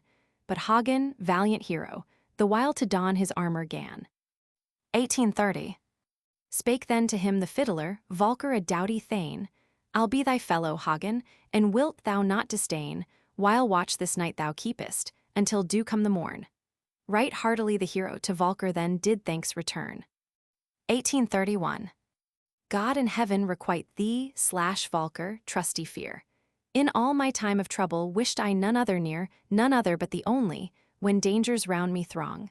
I'll well repay that favor, if death withhold its hand so long. 1832. Arrayed in glittering armor, both soon did ready stand. Each did take unto him slash a mighty shield in hand, and passed without the portal there to keep the way. Thus were the strangers guarded, slash and trusty watchers eke had they. 1833. Valker the valiant, as he sat before the hall, leaned his trusty buckler meanwhile against the wall, then took in hand his fiddle, as he was wont to do. All times the thane would render unto his friends a service true. 1834. Beneath the hall's wide portal he sat on bench of stone, then he a bolder fiddler was there never none. As from his chords, sweet echoes resounded through the hall, thanks for glad refreshment had Valker from the warriors all. 1835. Then from the strings an echo the wide hall did fill, for in his fiddle playing, the knight had strength and skill. Softer then and sweeter to fiddle, he began and wild to peaceful slumber, many an anxious brooding man. 1836. When they were wrapped in slumber, and he did understand, then took again the warrior his trusty shield in hand, and passed without the portal to guard the entrance tower, and safe to keep his fellows where Kriemhild's crafty men did lower. 1837. About the hour of midnight, slash or earlier perchance, the eye of valiant Valker did catch a helmet's glance afar from out the darkness. The men of Kriemhild sought how that upon the strangers might grievous scathe in stealth be wrought. 1838. Quoth thereat the fiddler, Friend Hagen, 'tis full clear that we do well together here this watch to share. I see before us yonder slash men armed for the fight. I ween they will attack us, if I their purpose judge aright. 1839. Be silent then, spake Hagen, and let them come more nigh. Ere that they perceive us slash shall helmets sit awry. By good swords disjointed that in our hands do swing, tale of vigorous greeting shall they back to Kriemhild bring. 1840. Amid the Hunnish warriors slash one full soon did see, that well the door was guarded. Slash straightway then cried he, The thing we here did purpose, 'tis need we now give o'er, for I behold the fiddler slash standing guard before the door. 1841. Upon his head a helmet of glancing light is seen, welded strong and skillful, slash dintless, of clearest sheen. The mail rings of his armor do sparkle like the fire, beside him stands eke Hagen. Safe are the strangers from our ire. 1842. Straightway they back returned. When Volker that did see, unto his companion wrathfully spake he, Now let me to those caitiffs across the courtyard go, what mean they by such business? From Kriemhild's men I fain would know. 1843. Know as thou dost love me, slash Hagen straight replied. If from this hall thou partest, slash such ill may thee betide at hands of these bold warriors, and from the swords they bear, that I must haste to help thee, though here our kinsmen's bane it were. 1844. Soon as we two together have joined with them in fight, a pair or two among them will surely hasten straight hither to this hall here, and work such havoc sore upon our sleeping brethren, as must be mourned evermore. 1845. Thereto gave answer Volker. So much nathless must be, that they do learn full certain, how I the knaves did see, that the men of Kriemhild hereafter not deny what they had wrought full gladly here with foulest treachery.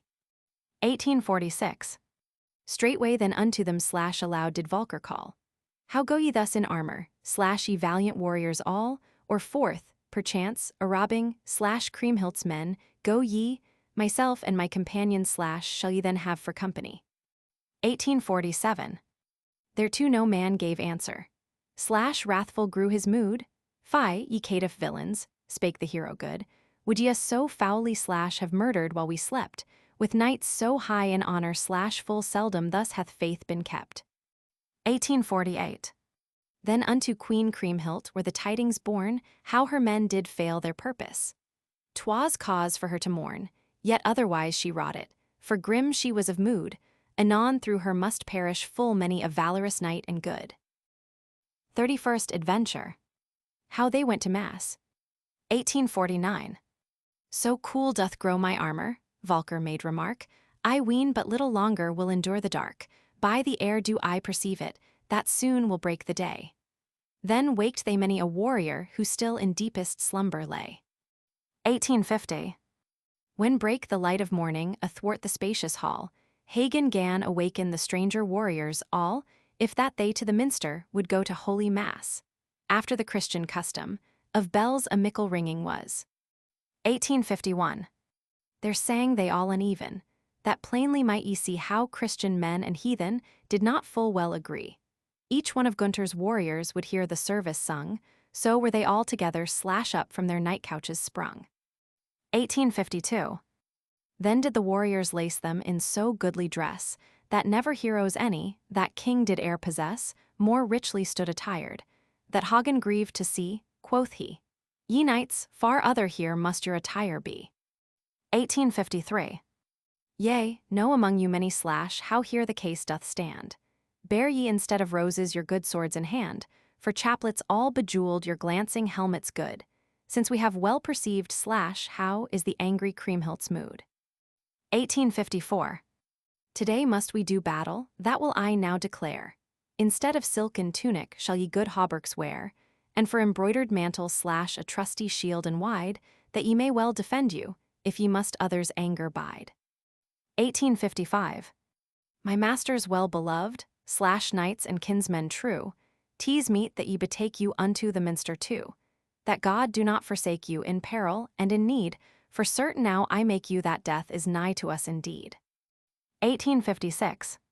Forget ye not whatever slash wrong ye e'er have done, but therefore God right meekly all your errors own, thereto would I advise you, slash ye knights of high degree, for God alone in heaven may will that other mass ye see. 1857. Thus went they to the minster, the princes and their men, within the holy churchyard slash bade them, Hagen then stand all still together that they part not at all. Quoth he, knows not any what may at hands of Huns befall. 1858. Let stand, good friends, all ready, your shields before your feet, that if ever any would you in malice greet, with deep-cut wound ye pay him. That is Hagen's rede, that from men may never slash aught but praises be your meed.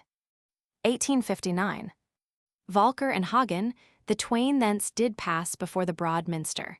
Therein their purpose was that the royal Kriemhild must meet them where they stood there athwart her pathway. In sooth full grim she was of mood. 1860. Then came the royal Etzel, and eke his spouse full fair. Attired were the warriors all in raiment rare, that following full stately with her ye might see. The dust arose all densely round Kriemhild's mickle company. 1861. When the lofty monarch thus all armed did see the kings and their followers, straightway then cried he, "How see I in this fashion my friends with helm on head? By my troth I sorrow if ill to them have happened." 1862. "I'll gladly make atonement as doth to them belong. Hath any them affronted or done them aught of wrong, to me 'tis mickle sorrow. Well may they understand. To serve them am I ready, in whatsoever they command." 1863. Thereto gave answer Hagen, "Here hath wronged us none. 'Tis custom of my masters to keep their armor on till full 3 days be over, when high festival they hold. Did any here molest us, to Etzel would the thing be told." 1864. Full well heard Kriemhild likewise, how Hagen gave reply. Upon him what fierce glances flashed furtively her eye? Yet betray she would not the custom of her country, though well she long had known it in the land of Burgundy. 1865. How grim soe'er and mighty the hate to them she bore, had any told to Etzel how stood the thing before, well had he prevented what there anon befell. So haughty were they minded that none to him the same would tell. 1866. With the queen came forward there a mighty train, but no 2 handbreadths yielded, yet those warriors twain to make way before her. The Huns did wrathful grow, that their mistress passing should by them be jostled so. 1867. Etzel's high-born pages were sore displeased thereat, and had upon the strangers straightway spent their hate, but that they durst not do it their high lord before. There was a mickle pressing, yet naught of anger happened more. 1868. When they thence were parting from holy service done, on horse came quickly prancing full many a nimble Hun. With the lady Kriemhild went many a maiden fair, and eke to make her escort 7,000 knights rode there. 1869. Kriemhild with her ladies within the casement sat by Etzel, mighty monarch, full pleased he was thereat. They wished to view the tourney of knights beyond compare. What host of strangers riding thronged the court before them there. 1870. The marshal with the squires not in vain ye sought, Dankwart the full valiant. With him had he brought his royal master's followers of the land of Burgundy. For the valiant Nibelungen, the steeds well saddled might ye see. 1871. When their steeds they mounted, the kings and all their men, Volker Thane full doughty, gave his counsel then, that after their country's fashion they ride a mass melee. His rede the heroes followed and tourneyed in full stately way. 1872. The knight had counsel given in sooth that pleased them well. The clash of arms in melee soon full loud did swell. Many a valiant warrior did thereto resort, as Etzel and Kriemhild looked down upon the spacious court. 1873. Came there unto the melee 600 knights of those that followed Dietrich's bidding, the strangers to oppose. Pastime would they make them with the men of Burgundy, and if he leave had granted, had done the same right willingly. 1874. In their company rode there how many a warrior bold. When unto Sir Dietrich then the thing was told, forbade he that 'gainst Gunther's men they join the play. He feared lest harm befall them, and well his counsel did he weigh. 1875. When of Bern the warriors thence departed were, came they of Bechelaren, the men of Rudiger, bearing shield 500, and rode before the hall, rather had the Margrave that they came there not at all. 1876. Prudently then rode he amid their company, and told unto his warriors how they might plainly see, that the men of Gunther were in evil mood. Did they forgo the melee, please him better far it would. 1877. When they were thence departed, the stately knights and bold came they of Thuringia, as hath to us been told, and of them of Denmark 1,000 warriors keen. From crash of spear upflying / full frequent were the splinters seen. 1878. Ernfried and Howart rode into the melee, whom the gallant men of Rhineland received in knightly play. Full off the men of Thuringia, they met in tournament, whereby the piercing lance point slash through many a stately shield was sent. 1879. Eke with 3,000 warriors came Sir Blodel there. Etzel and Kriemhild were of his coming ware, as this play of chivalry before them they did see. Now hoped the queen that evil befall the men of Burgundy. 1880. Schruten and Giebeck rode into the melee eke Ramung and Hornbog after the Hunnish way, yet must they come to standstill for the thanes of Burgundy. High against the palace/wall the splintered shafts did fly. 1881. How keen soever the contest! 'Twas not but knightly sport. With shock of shields and lances, heard ye the palace court loud give back the echo where Gunther's men rode on. His followers in the jousting on every side high honor won. 1882. So long they held such pastime, and with so mickle heat that through the broidered trappings oozed clear drops of sweat from the prancing chargers, whereon the knights did ride. In full gallant manner, their skill against the Huns they tried. 1883. Then outspake the fiddler/Valkyr deft of hand. These knights, I ween, too timid are gainst us to stand. Oft did I hear the story what hate to us they bore, than this a fairer season to vent it, find they nevermore. 1884. Lead back unto the stables, once more spake Valkyr then, now our weary chargers. We'll ride perchance again when comes the cool of evening, if fitting time there be. Mayhap the queen will honor/award to men of Burgundy. 1885. Beheld they then prick hither/one dressed in state so rare that of the Huns none other might with him compare. Belike from castle tower did watch his fair lady. So gay was his apparel as it some knight's bride might be. 1886. Then again quoth Valkyr, how may I stay my hand? Yonder lady's darling Enoch shall understand. Let no man here deter me, I'll give him sudden check. How spouse of royal Etzel/thereat may rage, I little reck. 1887. Nay, as thou dost love me, straight King Gunther spake, all men will but reproach us if such affront we make. The Huns be first offenders, for such would more befit. Still did the royal Etzel in casement by Queen Kriemhild sit. 1888. I'll add unto the melee/Hagen did declare. Let now all these ladies/and knights be made aware how we can ride a charger. 'Twere well we make it known, for, come what may, small honor shall here to Gunther's men be shown. 1889. Once more the nimble Valkyr into the melee spurred, whereat full many a lady soon to weep was heard. His lance right through the body of that gay Hun he sent. 'Twas cause that many a woman and maiden fair must sore lament. 1890. Straight dashed into the melee/Hagen and his men. With 80 of his warriors, spurred he quickly then forward, where the fiddler played so lustily. Etzel and Kriemhild/full plainly might the passage see. 1891. Then would the kings their minstrel, that may ye fairly know leave not all defenseless there amid the foe. With them, 1,000 heroes rode forth full dexterously, and soon had gained their purpose with show of proudest chivalry. 1892. When in such rude fashion the stately Hun was slain, might ye hear his kinsmen weeping loud complain. Then all around did clamor, who hath the slayer been? None but the fiddler was it, Valkyr the minstrel keen. 1893. For swords and for shields then, called full speedily that slain Margrave's kinsmen of the Huns' country. To avenge him sought they/Valkyr in turn to slay. In haste down from the casement/royal Etzel made his way. 1894. Arose a mighty clamor from the people all, the kings and men of Burgundy/dismounted, for the hall, and likewise their chargers to the rear did send. Came then the mighty Etzel, and sought to bring the strife to end. 1895. From one of that Hun's kinsmen who near by him did stand snatched he a mighty weapon/quick from out his hand, and therewith backward smote them, for fierce his anger wrought. Shall thus my hospitality unto these knights be brought to naught? 1896.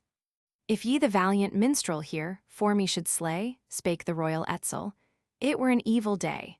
When he the Hun impaled, I did observe full well, that not through evil purpose, but by mishap it so befell. 1897. These my guests now must ye slash ne'er disturb in aught. Himself became their escort. Away their steeds were brought unto the stables by many a waiting squire, who ready at their bidding stood to meet their least desire. 1898. The host with the strangers into the palace went, nor would he suffer any slash further his wrath to vent. Soon were the tables ready, and water for them did wait. Many then had gladly on them of Rhineland spent their hate. 1899. Not yet the lords were seated till some time was o'er. For Kriemhild o'er her sorrow meantime did trouble sore. She spake, "Of Bern, O master, thy counsel grant to me thy help and eke thy mercy, for here in sorry plight I be." 1900. To her gave answer Hildebrand, a thane right praiseworthy. "Who harms the Nibelungen shall ne'er have help of me, how great soever the guerdon. Such deed he well may rue, for never yet did any these gallant doughty knights subdue." 1901. Eke in courteous manner Sir Dietrich her addressed. "Vain, O lofty mistress, unto me thy quest. In sooth thy lofty kinsmen have wronged me not at all, that I on thanes so valorous should thus with murderous purpose fall." 1902. Thy prayer doth thee small honor, slash, O high and royal dame, that upon thy kinsmen slash thou so dost counsel shame, thy grace to have they deemed when came they to this land. Nevermore shall Siegfried avenged be by Dietrich's hand. 1903. When she no guile discovered in the night of Bern, unto Blodel straightway did she hopeful turn with promise of wide marches, that Nibelung erst did own. Slew him later Dankwart, that he forgot the gift full soon. 1904. Spake she, "Do thou help me, slash Sir Blodel, I pray. Yea, within the palace are foes of mine this day, who erstwhile slew Siegfried, slash spouse full dear to me. Who helps me to avenge it, to him I'll e'er beholden be." 1905. Thereto gave answer Blodel, slash, "Lady, be well aware ne'er to do them evil, for Etzel may I dare, for to thy kinsmen, lady, slash beareth he goodwill. Ne'er might the king me pardon, wrought I upon them aught of ill." 1906. But nay, Sir Blodel, my favor shall thou have evermore. Yea, give I thee for guerdon slash silver and gold in store, and eke a fairest lady, that Nibelung erst should wed. By her fond embraces slash majesty thou well be comforted. 1907. The land and eke the castles, all to thee I'll give. Yea, majesty thou, knight full noble, in joyance ever live, call'st thou thine the marches. Wherein did Nibelung dwell? Whate'er this day I promise, fulfill it all I will full well. 1908. When understood Sir Blodel what gain should be his share, and pleased him well the lady, for that she was so fair, by force of arms then thought he to win her for his wife. Thereby the knight aspirant was doomed anon to lose his life. 1909. Unto the hall betake thee, quoth he unto the queen. Alarum I will make thee slash ere any know, I ween. Atone shall surely Hagen where he hath done thee wrong, to thee I'll soon give over King Gunther's man in fetters strong. 1910. To arms, quoth Blodel. My good warriors all in their followers' quarters upon the foe will fall. Herefrom will not release me slash royal Etzel's wife. To win this venture therefore slash fear not each one to lose his life. 1911. When at length Queen Kriemhild found Blodel well content to fulfill her bidding, she to table went with the monarch Etzel, and eke a goodly band. Dire was the treason she against the guests had planned. 1912. Since in none other manner she knew the strife to start, Kriemhild's ancient sorrow still rankled in her heart. Bade she bring to table slash Etzel's youthful son, by woman bent on vengeance, how might more awful deed be done? 1913. When upon the instant slash 4 of Etzel's men, and soon came bearing Ortlieb, the royal scion, then unto the prince's table, where eke grim Hagen sate. The child was doomed to perish by reason of his deadly hate. 1914. When the mighty monarch then his child did see, unto his lady's kinsmen in manner kind spake he. Now, my good friends, behold ye here my only son, and child of your high sister. May it bring you profit every one. 1915. Grow he but like his kindred, a valiant man he'll be, a mighty king and noble, slash doughty and fair to see. Live I but yet a little slash 12 lands shall he command. May ye have faithful service from the youthful Ortlib's hand. 1916. Therefore grant me favor, slash ye good friends of mine. When to your country ride ye slash again unto the Rhine shall ye then take with you this your sister's son. And at your hands may ever by the child full fair be done. 1917. Bring him up in honor, until to manhood grown. If then in any country hath wrong to you been done, he'll help you by his valor slash vengeance swift to wreak. Eke heard the Lady Kriemhild slash Royal Etzel thus to speak. 1918. Well might these my masters on his faith rely grew he heir to manhood, slash Hagen made reply. Yet is the prince, I fear me, more early doomed of fate. 'Twere strange did any see me ever at court on Ortlib wait. 1919. The monarch glanced at Hagen, sore grieved at what he heard. Although the king full gallant slash thereto spake ne'er a word, natheless his heart was saddened, and heavy was his mind. No, as the mood of Hagen was to merriment inclined. 1920. It grieved all the princes, and the royal host that of his child did Hagen make such idle boast, that they must likewise leave it slash unanswered, liked they not, they little weened what havoc should by the thane anon be wrought. 32nd adventure. How Blodel was slain. 1921.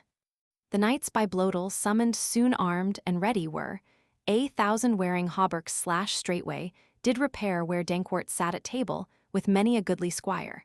Soon knight on knight was seeking in fiercest way to vent his ire. 1922. When their Sir Blodel slash strode unto the board, Dankwart the marshal thus spoke courteous word.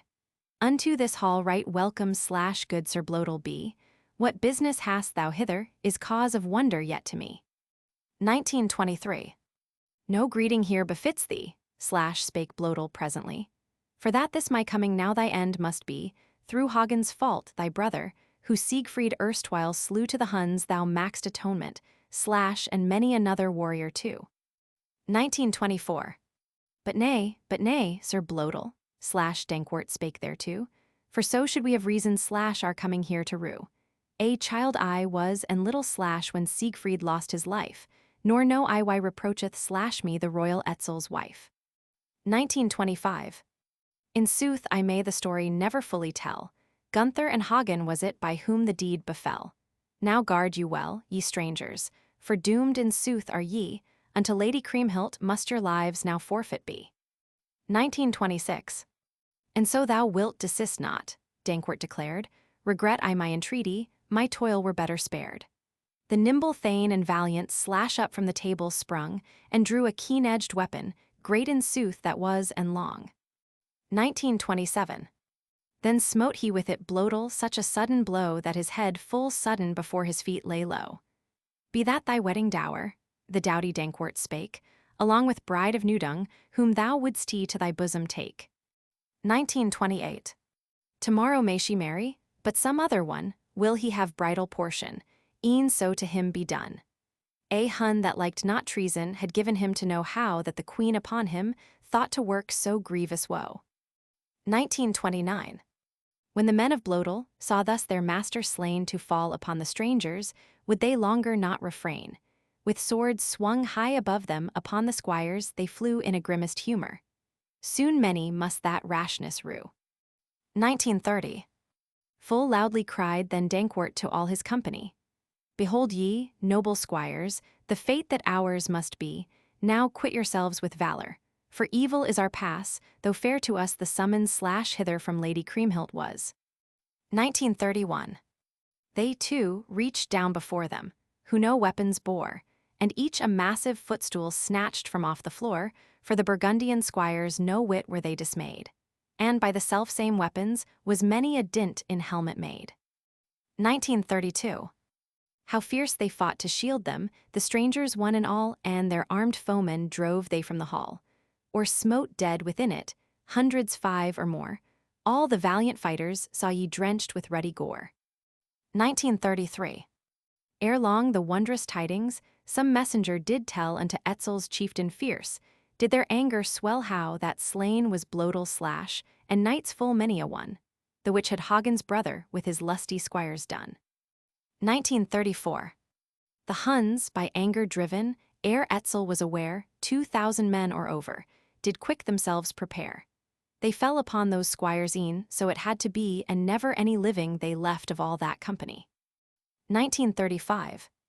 A mickle host they faithless unto those quarters brought, but lustily the strangers 'gainst their assailants fought. What booted swiftest valor? Soon must all lie dead. A dire woe thereafter on many a man was visited. 1936. Now may ye hear a wondrous tale of honor told, of squires full 9,000 soon in death lay cold, and eke good knights a dozen there of Dankwart's band. Forlorn ye saw him only the last amid his foemen stand. 1937.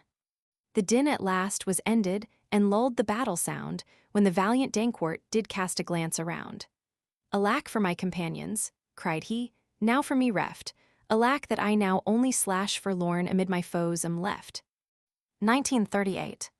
The swords upon his body fell full thick and fast, which rashness many a warrior's widow mourned at last. His shield he higher lifted, and drew the strap more low, down coats of ring-made armor made he the ebbing blood to flow. 1939. Oh woe is me, spake Dankwart, the son of Aldrian. Now back, ye Hunnish fighters, let me the open gain, that the air give cooling to me storm-weary wight. In splendid valor moving strode forward then anew the knight. 1940. As thus he battle-weary through the hall's portals sprang, what swords of new-come fighters upon his helmet rang? They who not yet had witnessed what wonders wrought his hand, rashly rushed they forward to thwart him of Burgundian land. 1941. Now would to God, quoth Dankwart, I found a messenger who to my brother Hagen might the tidings bear, that for host of foemen in such sad case am I, from hence he'd surely help me, or by my side he slain would lie. 1942. Then Hunnish knights gave answer, thyself the messenger shalt be, when to thy brother the accourse we bear, so shall that thane of Gunther first true sorrow know, upon the royal Etzel here hast thou wrought so grievous woe. 1943. Quoth he, now leave such boasting, and yield me passage free, else shall mail rings a many with blood bespattered be. Myself will tell the tidings soon at Etzel's court, and eke unto my masters of this my travail make report. 1944. Etzel's men around him, belabored he so sore that they at sword point durst not withstand him more. Spears shot into his shield, he so many there did stop that he the weight unwieldy must from out his hand let drop. 1945. Then thought they to subdue him, thus of his shield bereft. But lo, the mighty gashes wherewith he helmets cleft, must their keen knights full many before him stagger down, high praise the valiant Dankwart thereby for his valor won. 1946. On right side and on left side they still beset his way, yet many a one too rashly did mingle in the fray. Thus strode he mid the foemen, as doth in wood the boar by yelping hounds beleaguered, more stoutly fought he ne'er before. 1947. As there he went, his pathway with reeking blood was wet. Yea, never any hero more bravely battled yet when by foes surrounded, than he did might display. To court did Hagen's brother with splendid valor make his way. 1948. When stewards and cupbearers heard how sword blades rung, many a brimming goblet from their hands they flung, and eke the viands ready that they to table bore. Thus many doughty foemen withstood him where he sought the door. 1949. How now, ye stewards, cried the weary knight, 'twere better that ye tended rather your guests aright, bearing to lords at table choice food that fitteth well, and suffered me these tidings unto my masters dear to tell. 1950. Whoe'er before him rashly athwart the stairway sprung, on him with blow so heavy his mighty sword he swung, that soon faint heart gave warning before his path to yield. Mickle wonder wrought he where sword his doughty arm did wield. 33rd Adventure. How the Burgundians fought with the Huns. 1951. Soon as the valiant Dankwart stood beneath the door, bade he Etzel's followers all make way before. With blood from armor streaming, did there the hero stand, a sharp and mighty weapon bore he naked in his hand. 1952. Into the hall then Dankwart cried with voice full strong, At table, brother Hagen, slash thou sittest all too long. To thee and God in heaven must I sore complain. Knights and squires also slash lie within their lodging slain. 1953. Straight he cried in answer, Who hath done such deed? That hath done Sir Blodel slash and knights that he did lead. Eke made he meet atonement, that mayst he thou understand. His head from off his body have I struck with mine own hand. 1954. 'Tis little cause for sorrow, slash Hagen spake again, when they tell the story of a valiant thane, that he to death was smitten by knight of high degree. The less a cause for weeping to winsome women shall it be. 1955. Now tell me, brother Dankwart, how thou so red mazed he be, from thy wounds thou sufferest, slash I ween, full grievously. Lives he within this country who serves thee in such way, him must the devil shelter, slash, or for the deed his life shall pay. 1956. Behold me here all scatheless. My gear is wet with blood from wounds of others, nathless, now hath flowed that flood, of whom this day so many beneath my broadsword fell, must I make solemn witness, ne'er knew I full the tale to tell. 1957. He answered, Brother Dankwart, now take thy stand before, and Huns let never any make passage by the door. I'll speak unto these warriors, as needs must spoken be, dead lie all our followers, slain by foulest treachery. 1958. Must I here be chamberlain? Replied the warrior keen. Well know I such high monarchs a right to serve, I ween, so will I guard the stairway as sorts with honor well. Ne'er to the thanes of Kriemhild so sorry case before befell. 1959. To me 'tis mickle wonder, slash Hagen spake again, what thing unto his neighbor whispers each Hunnish thane. I ween they'd forgo the service of him who keeps the door, and who such high court tidings to his friends of Burgundy bore. 1960. Long since of Lady Kriemhild the story I did hear, how unavenged her sorrow she might no longer bear. A memory cup now quaff we, and pay for royal cheer, the youthful lord of Hunland shall make the first installment here. 1961. Thereat the child Ortlib slash doughty Hagen slew, that from the sword downward the blood to hand grip flew, and into lap of Kriemhild the severed head down rolled. Then might ye see, mid warriors, a slaughter great and grim unfold. 1962. By both hands swiftly wielded, his blade then cut the air and smote upon the tutor who had the child in care, that down before the table his head that instant lay. It was a sorry payment, wherewith he did the tutor pay. 1963. His eye for Etzel's table a minstrel espied, to whom in hasty manner did wrathful Hagen stride, where moved it on the fiddle his right hand off smote he. Have that for thy message unto the land of Burgundy. 1964. Alack my hand, did warble that same minstrel moan. What, Sir Hagen of Tronge, have I to thee done? I bore a faithful message unto thy master's land. How may I more make music thus by thee bereft of hand? 1965. Little in sooth recked Hagen, fiddled he never more. Then in the hall all wrathful wrought he havoc sore upon the thanes of Etzel, whereof he many slew, ere they might find exit. To death then smote he not a few. 1966. Volker the full valiant slash up sprang from board also. In his hand full clearly rang out his fiddle bow, for mightily did fiddle slash Gunther's minstrel thane. What host of foes he made him, because of Hunnish warriors slain. 1967. Eke sprang from the table, the lofty monarchs three, who glad had stilled the combat slash ere greater scathe might be. Yet all their art availed not slash their anger to assuage, when Volker and Hagen so mightily began to rage. 1968.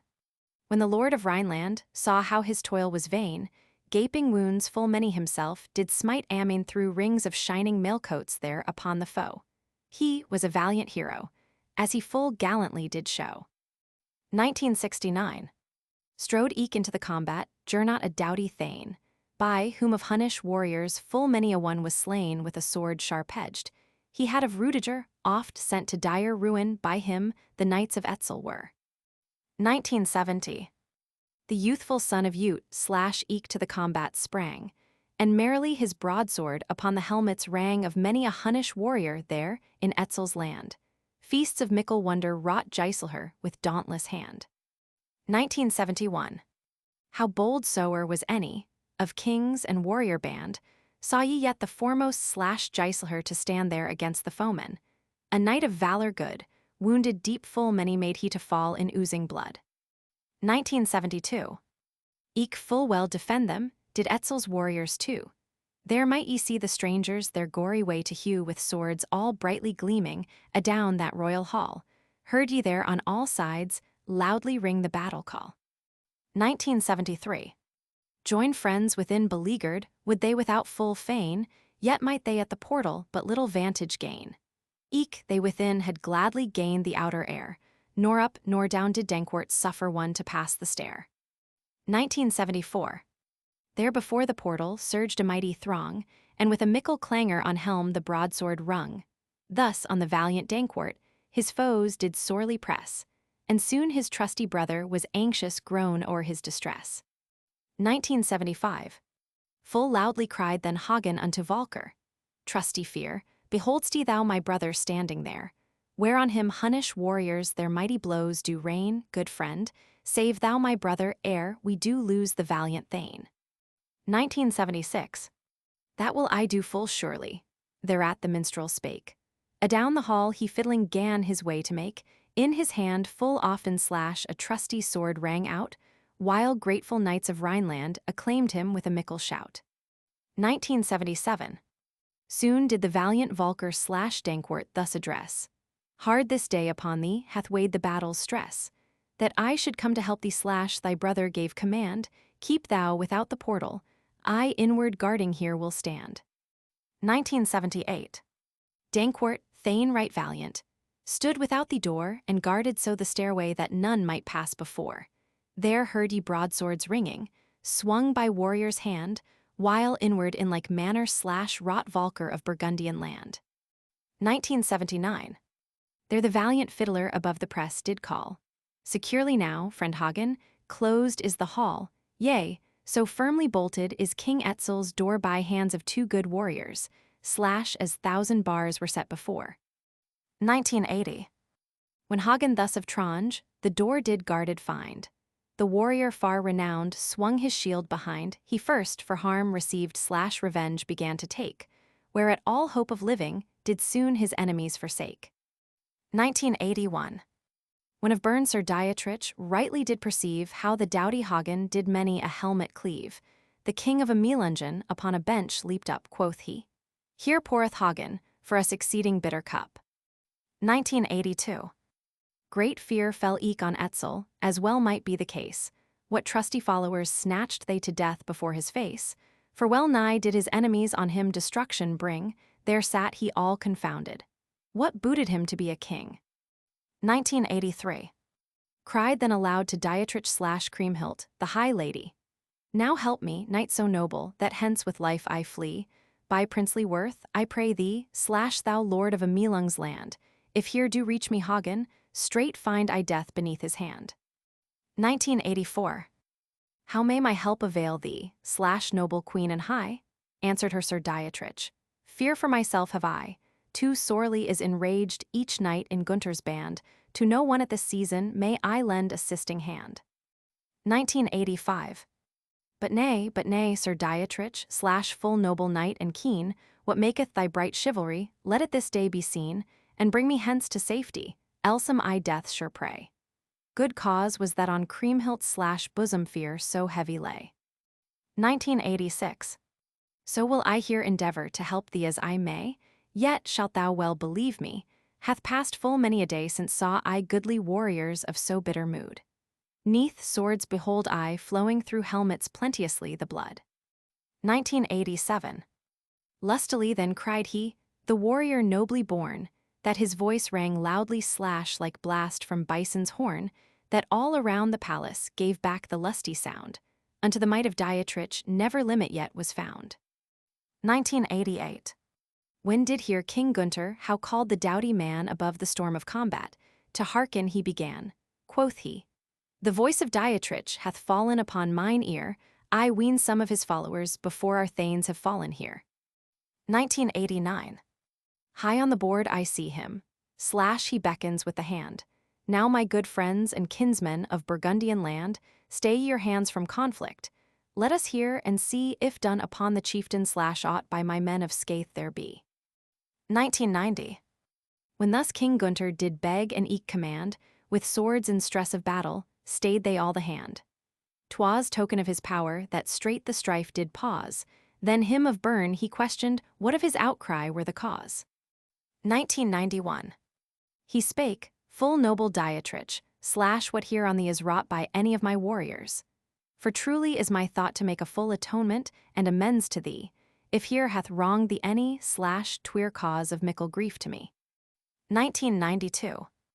Then answered him Sir Dietrich, myself do nothing grieve, grant me with thy protection, but this hall to leave and quit the dire conflict, with them that me obey, then surely will I ever seek thy favor to repay. 1993. How plead'st thou thus so early? Wolfheart was heard, the fiddler so securely the door not yet hath barred, but it so wide will open to pass it through, I trow. Now hold thy peace, quoth Dietrich, wrought but little here haste thou. 1994. Then spake the royal Gunther, that grant I thee to do, forth from the hall lead many or lead with thee few, and if my foes it be not, here stay they every one. Upon me here in Hunland hath grievous wrong by them been done. 1995. When heard he Gunther's answer, he took beneath his arm the noble Queen Kriemhild, who dreaded mickle harm. On the other side too led he Etzel with him away, eke went thence with Dietrich 600 knights in fair array. 1996. Then outspake the Margrave, the noble Rudiger. If leave to any others be granted forth to fare, of those who glad would serve you, give us the same to see. Yea, peace that's never broken, twixt friends, teas meet should ever be. 1997. Thereto gave answer Giselher of the land of Burgundy. Peace and unbroken friendship wish we e'er with thee and all thy kinsmen, as true thou ever art. We grant thee all untroubled with thy friends from hence to part. 1998. When thus Sir Rudiger from the hall did pass, a train of knights 500 or more with him there was, of them of Bechelaren, kinsmen and warriors true, whose parting gave King Gunther anon full mickle cause to rue. 1999.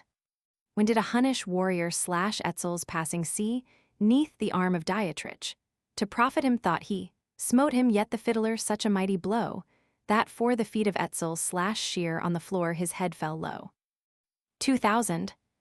When the country's monarch had gained the outer air, turned he looking backward and gazed on Valkyr. Alack such guests to harbor.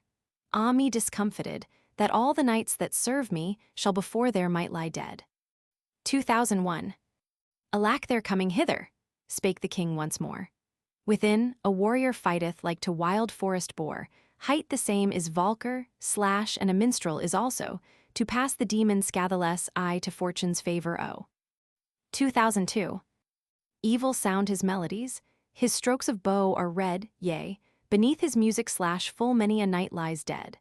I know not what against us hath stirred that player's ire, for guests ne'er had I any whereby to suffer woe so dire.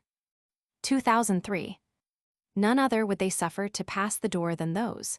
Then, neath the hall's high roof-tree a mighty din arose.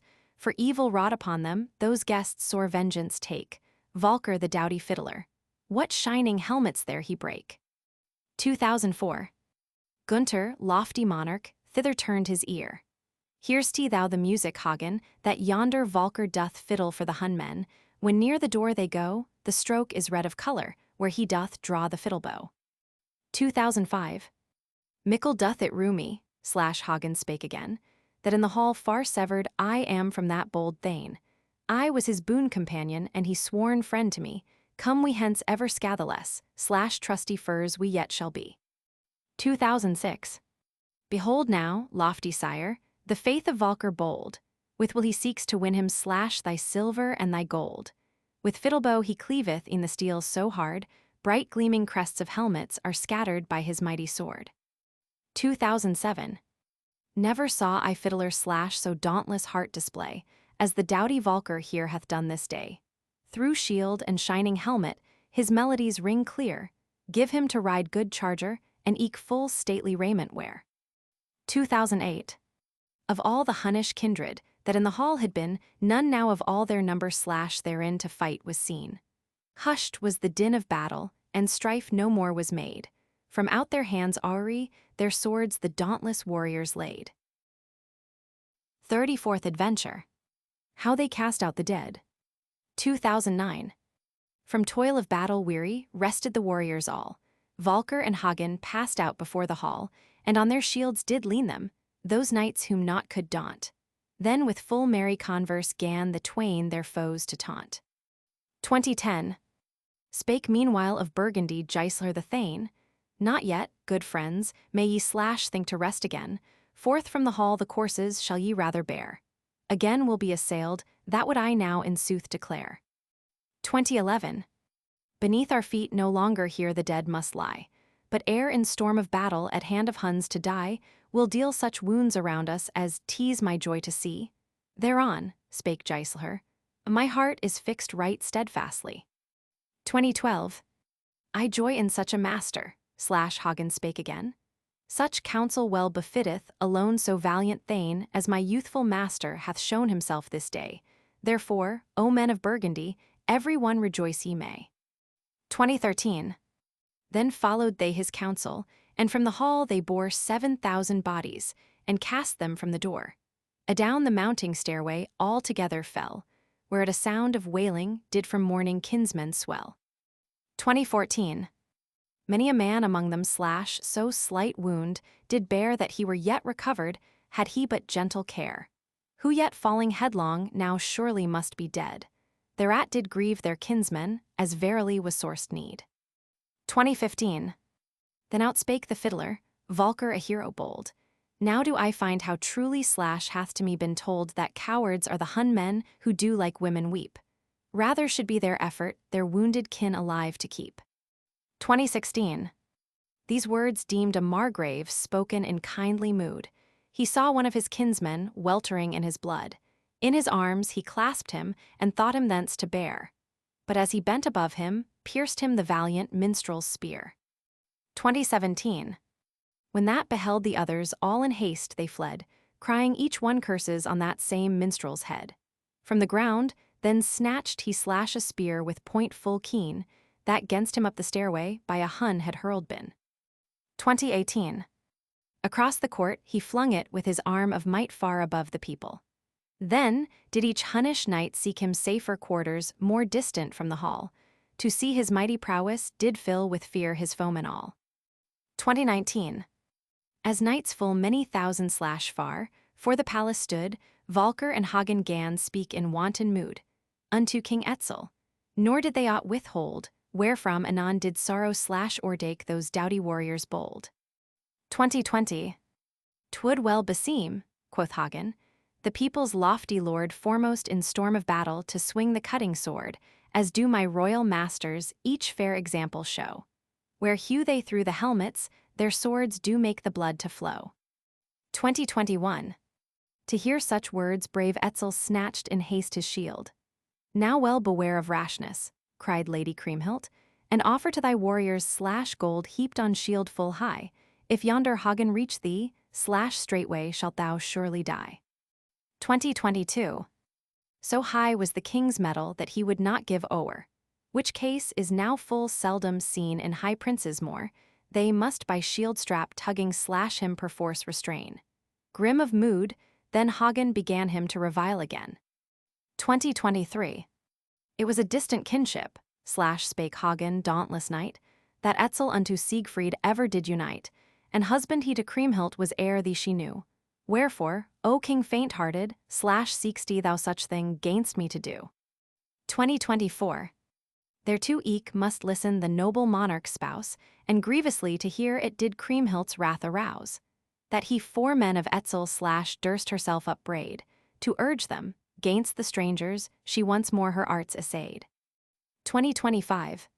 Cried she, of Trange Hagen / whoso for me will slay, and his head from body severed here before me lay, for him the shield of Etzel I'll fill with ruddy gold, eke lands and lordly castles I'll give him for his own to hold. 2026. I wot not why they tarry, thus the minstrel cried. Ne'er saw I heroes any so their courage hide, when to them was offered, like this, reward so high. 'Tis cause henceforth that Etzel for I to them goodwill deny. 2027. Who in such craven manner do eat their master's bread, and like caitiffs fail him in time of greatest need, here see I standing many of courage all forlorn, yet would be men of valor. All time be they upheld to scorn. 35th Adventure. How Iring was slain. 2028. Cried then he of Denmark, Iring the Margrave. Fixed on things of honor my purpose long I have, and oft in storm of battle, where heroes wrought, was I. Bring hither now my armor, with Hagen I'll the combat try. 2029. I counsel thee against it, Hagen then replied, or bring a goodly company of Hun men by thy side. If peradventure any find entrance to the hall, I'll cause that nowise scatheless down the steps again they fall. 2030. Such words may not dissuade me, Iring spake once more. A thing of equal peril oft have I tried before. Yea, will I with my broadsword confront thee all alone, nor aught may here avail thee thus to speak in haughty tone. 2031. Soon the valiant Iring armed and ready stood, and Earnfried of Thuringia, a youth of mettle good, and eke the doughty Howart, with 1,000 warriors tried, whate'er his purpose, Iring should find them faithful by his side. 2032. Advancing then with Iring, did the fiddler see all clad in shining armor a mighty company, and each a well-made helmet securely fastened wore. Thereat the gallant Valkyr began to rail in anger sore. 2033. Seest thou, friend Hagen, yonder Iring go, who all alone to front thee with his sword did vow, doth lying sort with honor. Scorned the thing must be, 1,000 knights or over here bear him armed company. 2034. Now make me not a liar, cried Howart's man aloud, for firm is still my purpose to do what now I vowed, nor will I turn me from it through any cause of fear. Alone I'll stand, for Hagen, awful houseware he were. 2035. On ground did throw him Iring before his warriors' feet, that they leave might grant him alone the night to meet. Loath they were to do it. Well known to them might be the haughty Hagen's prowess of the land of Burgundy. 2036. Yet so long besought he that granted was their leave, when they that followed with him did his firm mind perceive, and how 'twas bent on honor, they not restrained him. Then closed the two chieftains together in a combat grim. 2037. Iring of Denmark raised his spear on high, and with the shield he covered himself full skillfully. He upward rushed on Hagen unto the hall right close, when round the clashing fighters soon a mighty din arose. 2038. Each hurled upon the other the spear with arm of might, that the firm shields were pierced e'en to their mailcoats bright, and outward still projecting the long spear shafts were seen.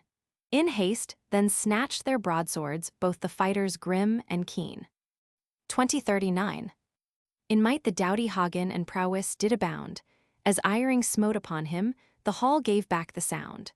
The palace all and towers re-echoed from their blows, yet might that bold assailant with victory ne'er the combat close. 2040. On Hagen might not Iring wreak aught of injury. Unto the doughty fiddler in haste, then turned he him by his mighty sword strokes, thought he to subdue. But well the thane full gallant, to keep him safe in combat knew. 2041. Then smote the doughty fiddler so lustily his shield, that from it flew its ornaments where he the sword did wield. Iring must leave unconquered there the dauntless man. Next upon King Gunther of Burgundy in wrath he ran. 2042. There did each in combat show him man of might. Howe'er did Gunther and Iring yet each the other smite, from wounds might never either make the blood to flow, so sheltered each his armor. Well wrought that was and strong eno. 2043. Gunther left he standing, upon Gernot to dash, and when he smote ring armor the fire forth did flash. But soon had he of Burgundy, Gernot the doughty thane, well nigh his keen assailant Iring of Denmark slain. 2044. Yet from the prince he freed him, for nimble was he too. 4 of the men of Burgundy, the knight full sudden slew of those that followed with them from Worms across the Rhine. Thereupon might nothing the wrath of Giselher confine. 2045. God wot well, Sir Iring, young Giselher then cried, now must thou make requital for them that here have died, neath thy hand so sudden. He rushed upon him so, and smote the knight of Denmark, that he might not withstand the blow. 2046. Into the blood down fell he staggering, neath its might, that all who there beheld it might deem the noble knight's sword again would never wield amid the fray. Yet, neath the stroke of Giselher, Iring all unwounded lay. 2047. Bedazed by helmets sounding, where ringing swords swung down, full suddenly his senses so from the night were flown, that of his life no longer harbored he a thought, that the doughty Giselher by his mighty arm had wrought. 2048. When somewhat was subsided the din within his head from mighty blow, so sudden on him was visited, thought he, I still am living and bear no mortal wound. How great the might of Giselher, slashed till now unwitting, have I found. 2049. He hearkened how on all sides his foes around did stand, knew they what he did purpose, they had not stayed their hand. He heard the voice of Giselher eke in that company, as cunning he bethought him, how yet he from his foes might flee. 2050. Up from the blood he started with fierce and sudden bound, by grace alone of swiftness he his freedom found. With speed he passed the portal where Hagen yet did stand, and swift his sword he flourished, and smote him with his doughty hand. 2051. To see such sight, quoth Hagen, to death thou fall'st a prey if not the devil shield thee, now is thy latest day. Yet Iring wounded Hagen e'en through his helmet's crown, that did the knight with wask, a sword that was of far renown. 2052. When thus Sir Hagen the smart of wound did feel, wrathfully he brandished on high his blade of steel. Full soon must yield before him, Hawort's daring man, adown the steps pursuing Hagen swiftly after ran. 2053. O'er his head bold Iring his shield to guard him swung, and e'en had that same stairway been full 3 times as long, yet had he found no respite from warding Hagen's blows. How plenteously the ruddy sparks above his helm arose. 2054. Unscathed at last came Iring, where waited him his own. Soon, as was the story unto Kriemhild known, how that in fight on Hagen he had wrought injury, therefore the lady Kriemhild him gan to thank full graciously. 2055. Now God requite thee, Iring, thou valiant knight and good, for thou my heart hast comforted, and merry made my mood. Red with blood his armor, see I yonder Hagen stand. For joy herself did Kriemhild take his shield from out his hand. 2056.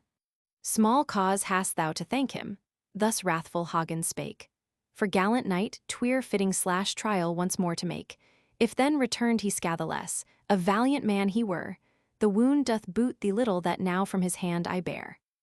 2057. That here from wound upon me my mailcoat seized thou read, shall bring woeful reprisal on many a warrior's head. Now is my wrath aroused in full, gainst Hawort's thane. As yet in sooth hath Iring wrought on me but little bane. 2058. Iring then of Denmark stood where fanned the wind. He cooled him in his armor, and did his helm unbind. Then praised him all the people, and spoke him man of might, where at the Margrave's bosom swelled full high with proud delight. 2059.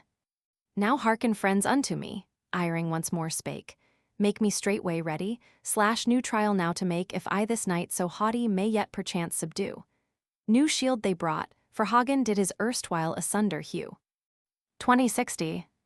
Soon stood again the warrior in armor all bedight. In hand a spear full massy took the wrathful knight, wherewith on yonder Hagen he thought to vent his hate.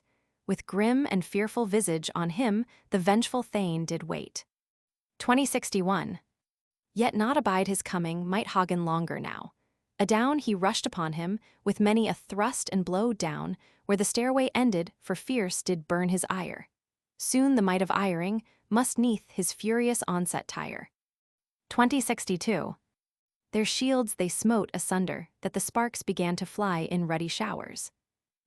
Hawort's gallant man was by sword of Hagen, wounded all so sore through shield and shining cuirass, that hole he found him nevermore. 2063. When how great the wound was Iring fully knew, better to guard his helm band his shield he higher drew. The scathe he first received he deemed sufficient quite, yet injury far greater soon had he from King Gunther's knight. 2064. From where it lay before him, Hagen a spear did lift, and hurled it upon Iring with aim so sure and swift. It pierced his head, and firmly fixed the shaft did stand, full grim the end that met him, neath the doughty Hagen's hand. 2065. Backward Iring yielded unto his Danish men. Ere for the knight his helmet they undid again, from his head they drew the spear point. To death he was anig, wept thereat his kinsmen, slash and sore need had verily. 2066. Came thereto Queen Kriemhild and o'er the warrior bent, and for the doughty Iring gan she their lament. She wept to see him wounded, slash and sorely grieved the queen. Then spake unto his kinsmen, the warrior full brave and keen. 2067. I pray thee leave thy moaning, slash royal high lady, what avails thy weeping? Slash yea, soon must ended be my life from wounds outflowing that here I did receive. To serve thyself and Etzel will death not longer grant me leave. 2068. Eke spake he to them of Thuringia, and to them of Danish land. Of you shall never any receive the gift in hand from your royal mistress, of shining gold full red. Woer withstandeth Hagen slash death calleth down upon his head. 2069. From cheek the color faded, slash death's sure token wore Iring the gallant warrior. Thereat they grieved full sore, nor more in life might tarry slash Hawort's valiant knight. Enraged the men of Denmark again, did arm them for the fight. 2070. Earnfried and Hawart before the hall then sprang leading 1,000 warriors. Slash full furious, a clang of weapons, then on all sides slash loud, and great ye hear. Against the men of Burgundy, how hurled they many a mighty spear. 2071. Straight the valiant Earnfried the minstrel rushed upon, but not but grievous injury, neath his hand he won, for the noble fiddler did the Landgrave smite and through the well-wrought helmet. Slash yea, grim and savage was the knight. 2072. Sir Earnfried then in answer, the valiant minstrel smote. That must fly asunder, the rings of his mailed coat which showered o'er his cuirass, like sparks of fire red. Soon must yet the Landgrave slash fall before the fiddler dead. 2073. Eke were come together slash Hawart and Hagen bold, and saw he deeds of wonder, who did the sight behold. Swift flew the sword, and fiercely swung by each hero's hand. But soon lay Hawart prostrate before him of Burgundian land. 2074. When Danish men and Thuringians beheld their masters fall, fearful was the turmoil that rose before the hall as to the door they struggled, on dire vengeance bent. Full many a shield and helmet was their neath sword asunder rent. 2075. Now backward yield, cried Valkyr, and let them pass within, thus only are they thwarted of what they think to win. When but they pass the portals are they full quickly slain. With death shall they the bounty of their royal mistress gain. 2076. When thus with pride o'erweening they did entrance find, the head of many a warrior was so to earth inclined, that he must life surrender neath blows that thickly fell. Well bore him valiant Gernot, and eke Sir Giselher as well. 2077. 4 knights beyond 1,000 were come into the house. The light from sword blades glinted, slash swift swung with mighty souse. Not one of all their number soon might ye living see. Tell might ye mickle wonders of the men of Burgundy. 2078. Thereafter came a stillness, and ceased the tumult loud. The blood in every quarter slash through the leak-holes flowed, and out along the corbels from men in death laid low. That had the men of Rhineland wrought with many a doughty blow. 2079. Then sat again to rest them they of Burgundian land. Shield and mighty broadsword they laid from out the hand. But yet the valiant fiddler stood waiting, for the door if peradventure any would seek to offer combat more. 2080. Sorely did King Etzel and eke his spouse lament, maidens and fair ladies did sorrow sore torment. Death long since upon them, I ween, such ending swore. To fall before the strangers was doomed full many a warrior more. 36th Adventure. How the Queen bade set fire to the hall. 2081. Now lay ye off the helmets. The words from Hagen fell. I with a boon companion will be your sentinel. and seek the men of Etzel to work us further harm, for my royal masters slash full quickly will I cry alarm. 2082. Then freed his head of armor many a warrior good. They sate them on the courses, that round them in the blood of wounds themselves had dealt them, prostrate weltering lay, now to his guests, so lofty slash scant courtesy did Etzel pay. 2083. Ere yet was come the even, slash King Etzel did persuade, and eke the lady Kriemhild, that once more essayed the Hunnish knights to storm them. Before them might ye see good 20,000 warriors, who soon for fight must ready be. 2084. Then with a furious onset the strangers they attacked. Dankwart, Hagen's brother, who naught of courage lacked, sprang out mid the besiegers to ward them from the door. 'Twas deemed a deadly peril, yet scatheless stood he there before. 2085. Fierce the struggle lasted, till darkness brought an end. Themselves like goodly heroes, the strangers did defend against the men of Etzel all the long summer day. What host of valiant warriors before them fell to death a prey. 2086. At turn of sun in summer that havoc sore was wrought, when the lady Kriemhild slash revenge so dire sought upon her nearest kinsmen, and many a knight beside, wherefore with royal Etzel never more might joy abide. 2087. As day at last was ending slash sad they were of heart, they deemed from life 'twere better in sudden death to part than be thus long tormented by great o'erhanging dread. That respite now be granted, the knights so proud and gallant prayed. 2088. They prayed to lead the monarch slash hither to them there. As heroes blood bespotted, and stained from battle gear, forth from the hall emerged the lofty monarchs three. They wist not to whom complained might their full grievous sorrows be. 2089. Etzel and Kriemhild they soon before them found, and great was now their company from all their lands around. Spake Etzel to the strangers. What will ye now of me? Ye hope for end of conflict, but hardly may such favor be. 2090. This so mighty ruin that ye on me have wrought, if death thwart not my purpose, shall profit you in naught. For child that here ye slew me slash and kinsmen dear to me, shall peace and reconcilement from you withheld forever be. 2091. Thereto gave answer Gunther. To that drove sorest need, lay all my train of squires before thy warriors dead where they for night assembled.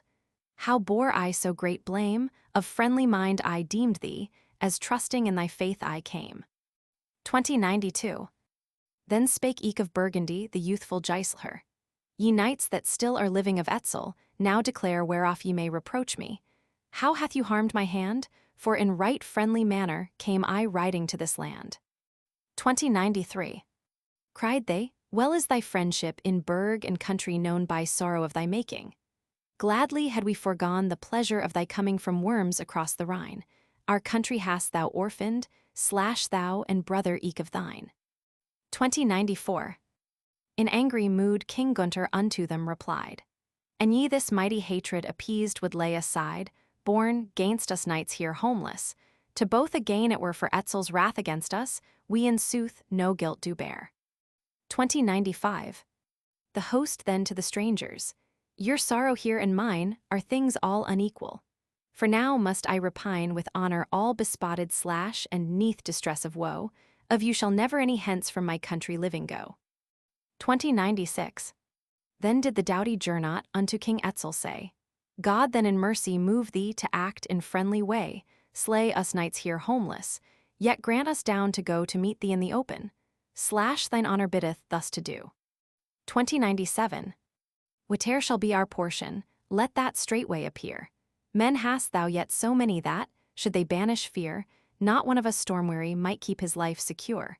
How long shall we here friendless this woeful travail yet endure? 2098. By the warriors of Etzel, their wish nigh granted was, and leave well nigh was given that from the hall they pass. When Kriemhild knew their purpose, slash high her anger swelled, and straightway such a respite was from the stranger knights withheld. 2099. But nay, ye Hunnish warriors, what ye have mind to do, therefrom now desist ye, such is my counsel true, nor let foes so vengeful slash pass without the hall, else must in death before them full many of your kinsmen fall. 2100. If of them lived none other, but Ute's sons alone, my 3 noble brothers, and they the air had one where breeze might cool their armor, to death ye were a prey. In all this world were never born more valiant thanes than they. 2101. Then spake the youthful Giselher, full beauteous sister mine, when to this land thou badst me from far beside the Rhine, I little deemed such trouble did here upon me wait, whereby have I deserved from the Huns such mortal hate. 2102. To the eye ever faithful was, nor wronged the air. In such faith confiding did I hither fare, that thou to me wert gracious, O noble sister mine, show mercy now unto us, we must to thee our lives resign. 2103. No mercy may I show you, unmerciful I'll be. By Hagen, knight of Tronge, was wrought such woe to me, that ne'er is reconcilement the while that I have life. That must ye all atone for, quoth the royal Etzel's wife. 2104. Will ye but Hagen only to me as hostage give, then will I not deny you to let you longer live. Born are ye of one mother and brothers unto me, so wish I that compounded here with these warriors peace may be. 2105. God in heaven forfend it, Gernot straightway said, e'en though we were 1,000, lay we all rather dead, we who are thy kinsmen, ere that warrior one here we gave for hostage. Never may such thing be done. 2106. Die must we all, quoth Giselher, for such is mortal's end, till then despite of any, our knighthood will defend, would any test our mettle, here may he trial make. For ne'er, when help he needed, did I a faithful friend forsake. 2107. Then spake the valiant Dankwart, a knight that knew no fear. In sooth stands not unaided my brother Hagen here, who here have peace denied us may yet have cause to rue. I would that this ye doubt not, for verily I tell you true. 2108. The queen to those around her. Ye gallant warriors, go now nigher to the stairway and straight avenge my woe. I'll ever make requital therefore, as well I may, for his haughty humor will I Hagen full repay. 2109. To pass without the portal let not one at all, for at its 4 corners I'll bid ignite the hall, so will I fullest vengeance take for all my woe. Straightway the thanes of Etzel ready stood her hest to do. 2110. Who still without were standing, were driven soon within by sword and spear upon them, that made a mighty din.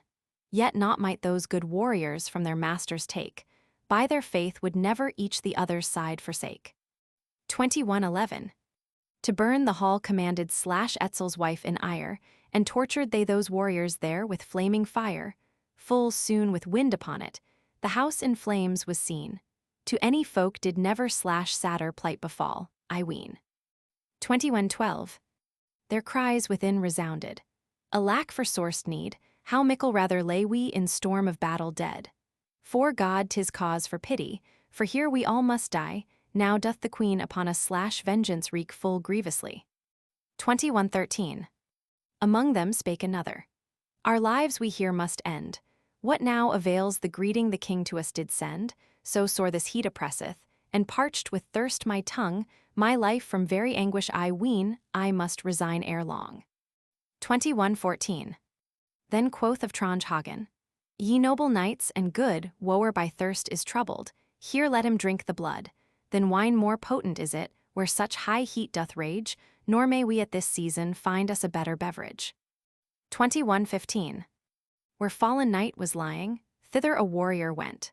Aside he laid his helmet, to gaping wound he bent, and soon was seen a quaffing therefrom the flowing blood. To him though all unwanted, yet seemed he there such drinking good. 2116. Now God reward thee, Hagen, the weary warrior said, that I so well have drunken, thus by thy teaching led. Better wine full seldom hath been poured for me, and live I yet a season I'll ever faithful prove to thee. 2117. When there did hear the others how to him it seemed good, many more beheld ye eke that drank the blood. Each thereby new vigor for his body won, and eke for lover fallen, wept many a buxom dame anon. 2118. The flaming brands fell thickly upon them in the hall, with upraised shields they kept them, yet scatheless from their fall, though smoke and heat together wrought them anguish sore. Beset were heroes never, slash I ween, by so great woe before. 21:19. Then spake of Tronjhagen, stand nigh unto the wall, let not the brands all flaming upon your helmets fall, into the blood beneath you tread them with your feet. In sooth in evil fashion, us doth our royal hostess greet. 21:20. In trials thus endured ebbed the night away.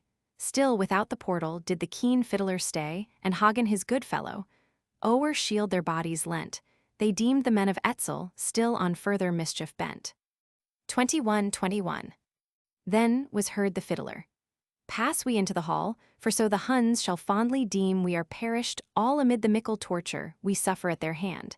Natheless shall they behold us slash bound for fight before them stand. 21:22.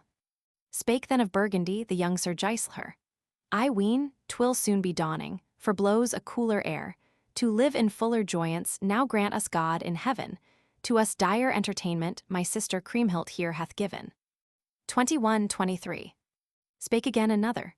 Lo, how I feel the day, for that no better fortune here await us may, so don, ye knights, your armor, slash and guard ye well your life. Full soon, in sooth, we suffer again at hands of Etzel's wife. 21:24. Fondly Etzel fancied the strangers all were dead, from sore stress of battle, and from the fire dread. Yet within were living slash 600 men so brave, that never thanes more worthy a monarch for liegemen might have. 21:25. The watchers set to watch them soon full well had seen how still lived the strangers, spite what wrought had been of harm and grievous evil, on the monarchs and their band.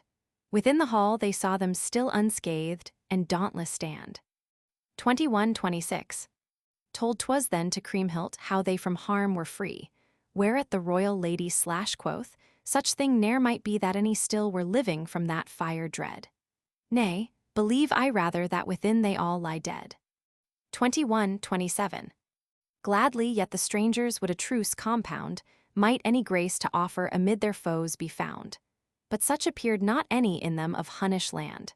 Well to avenge their dying, prepared they then with willing hand. 21:28. About the dawn of morning, greeted they were again with a vicious onslaught, that paid full many a thane, there was flung upon them many a mighty spear, while gallantly did guard them the lofty thanes that knew not fear. 21:29. The warriors of Etzel were all of eager mood, and Kriemhild's promised bounty win for himself each would, to do the king's high bidding, did likewise urge their mind. 'Twas cause full soon that many were doomed swift death in fight to find. 21:30. Of store of bounty promised, might wonders great be told. She bade on shields to carry slash forth the ruddy gold, and gave to him that wished it, or would but take her store. In sooth a greater hire ne'er tempted, gainst the foe before. 21:31. A mickle host of warriors went forth in battle gear. Then quoth the valiant Valkyr, still may ye find us here, ne'er saw I move to battle slash warriors more fain, that to work us evil the bounty of the king have ta'en. 21:32. Then cried among them many, hither ye knights, more nigh since all at last must perish, 'twere better instantly, and here no warrior falleth but who foredoomed hath been. With well-flung spears all bristling slash full quickly than their shields were seen. 21:33. What need of further story? Slash 1,200 stalwart men repulsed in onset gory, still returned again, but dealing wounds around them, the strangers cooled their mood, and there stood all unvanquished. Slash flowing might ye see the blood. 21:34. From deep wounds and mortal, slash whereof were many slain, for friends in battle fallen heard ye loud complain. Slain were all those warriors that served the mighty king, whereat from loving kinsmen arose a mickle sorrowing.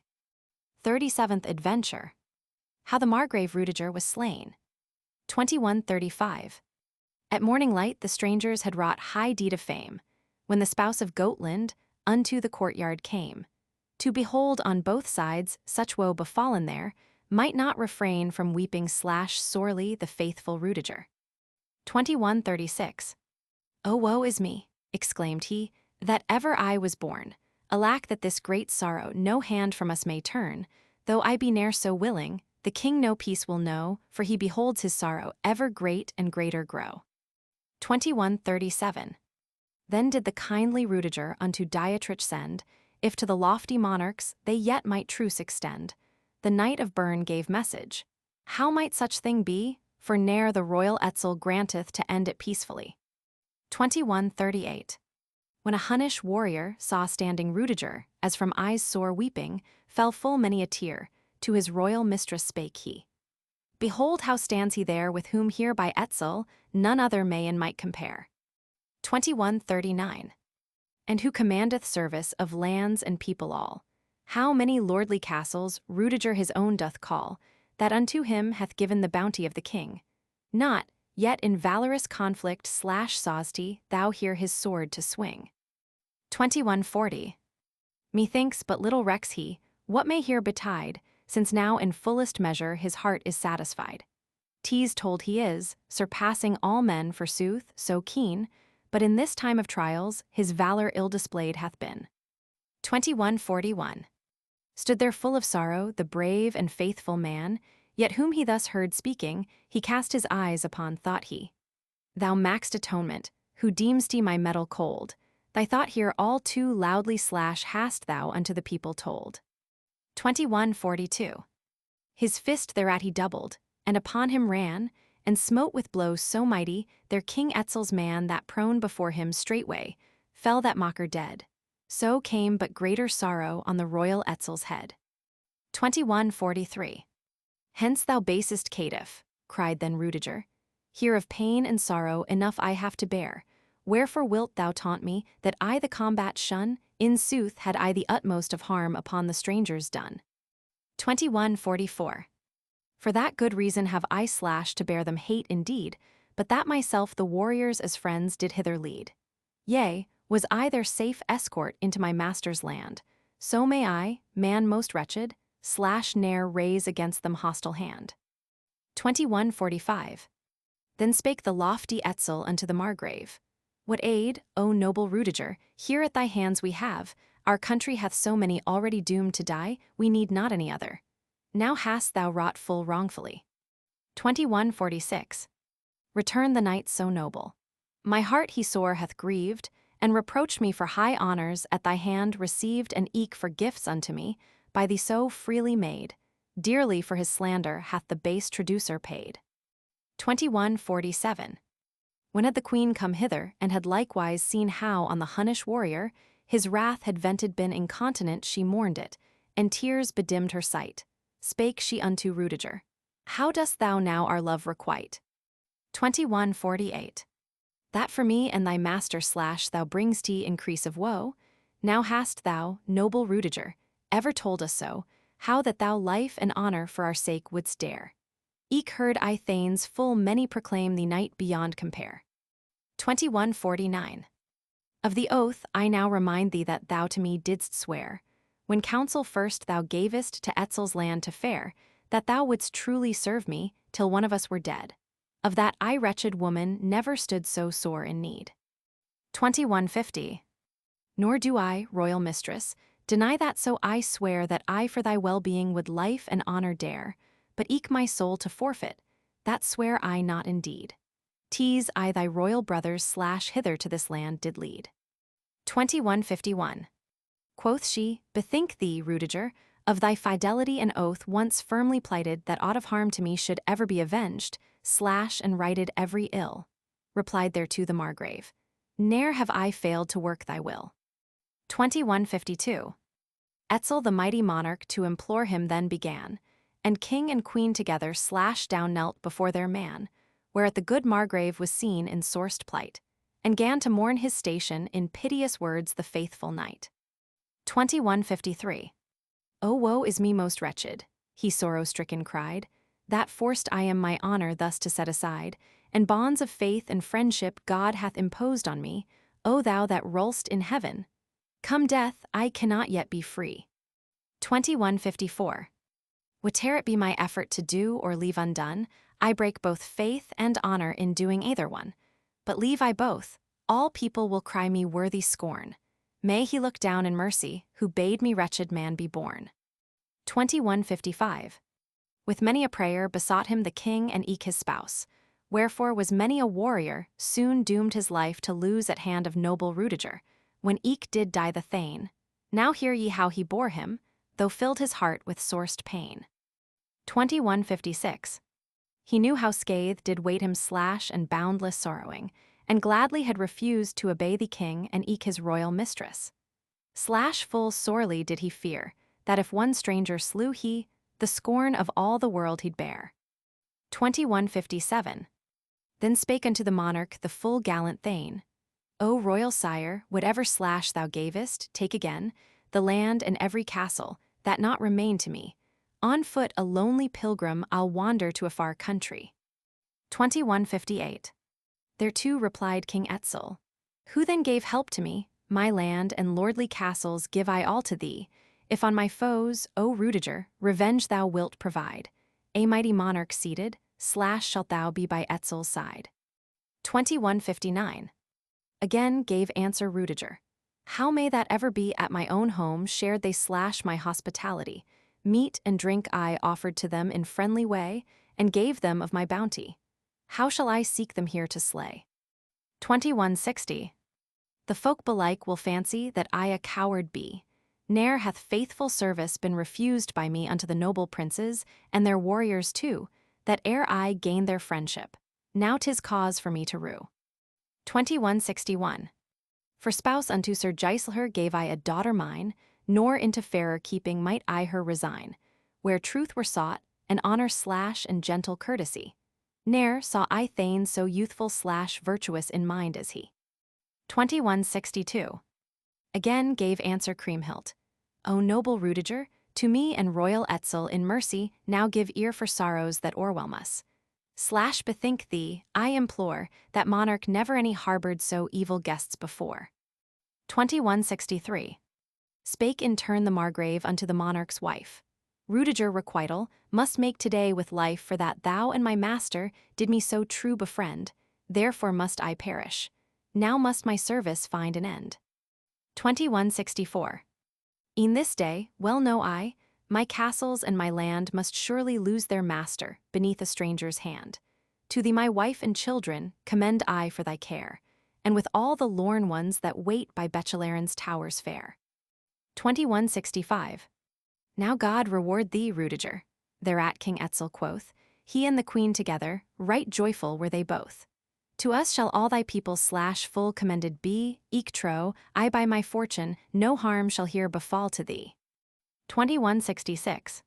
For their sake he ventured slash soul and life to lose, thereat fell sore to weeping the royal Etzel's spouse. He spake, I must unto you slash my plighted word fulfill, alack, beloved strangers, whom to assail forbids my will. 2167. From the king their parting slash ye saw him, sad of mood, and passed unto his warriors who at small distance stood. Don straightway now your armor, slash my warriors all, quoth he. Alas, must I to battle with the valiant knights of Burgundy. 2168. Then straightway for their armor did the warriors call. A shining helm for this one, for that a shield full tall soon did the nimble squires before them ready hold. Anon came saddest tidings unto the stranger warriors bold. 2169. With Rudiger there saw ye slash 500 men arrayed, and noble thanes a dozen that came unto his aid, thinking in storm of battle to win them honor high. In sooth, but little knew they how death awaited them so nigh. 2170. With helm on head advancing saw ye Sir Rudiger, swords that cut full keenly, the Margrave's men did bear, and eke in hand each carried slash a broad shield shining bright. Boundless was the fiddler's slash sorrow to behold the sight. 2171. When saw the youthful Giselher slash his bride's sire go thus with fastened helmet, how might he ever know what he therewith did purpose, if 'twere not only good? Thereat the noble monarchs right joyous might ye see of mood. 2172. I joy for friends so faithful, spake Giselher the thane, as on our journey hither we for ourselves did gain. Full great shall be our vantage that I found spouse so dear, and high my heart rejoiceth that plighted thus to wed we were. 2173. Small cause I see for comfort. Thereto the minstrel spake. When saw ye thanes so many come a truce to make with helmet firmly fastened, and bearing sword in hand, by scathe to us will Rudiger/service do for tower and land. 2174. The while that thus the fiddler had spoken to the end, his way the noble Rudiger unto the hall did wend. His trusty shield he rested on the ground before his feet, yet might he never offer his friends in kindly way to greet. 2175.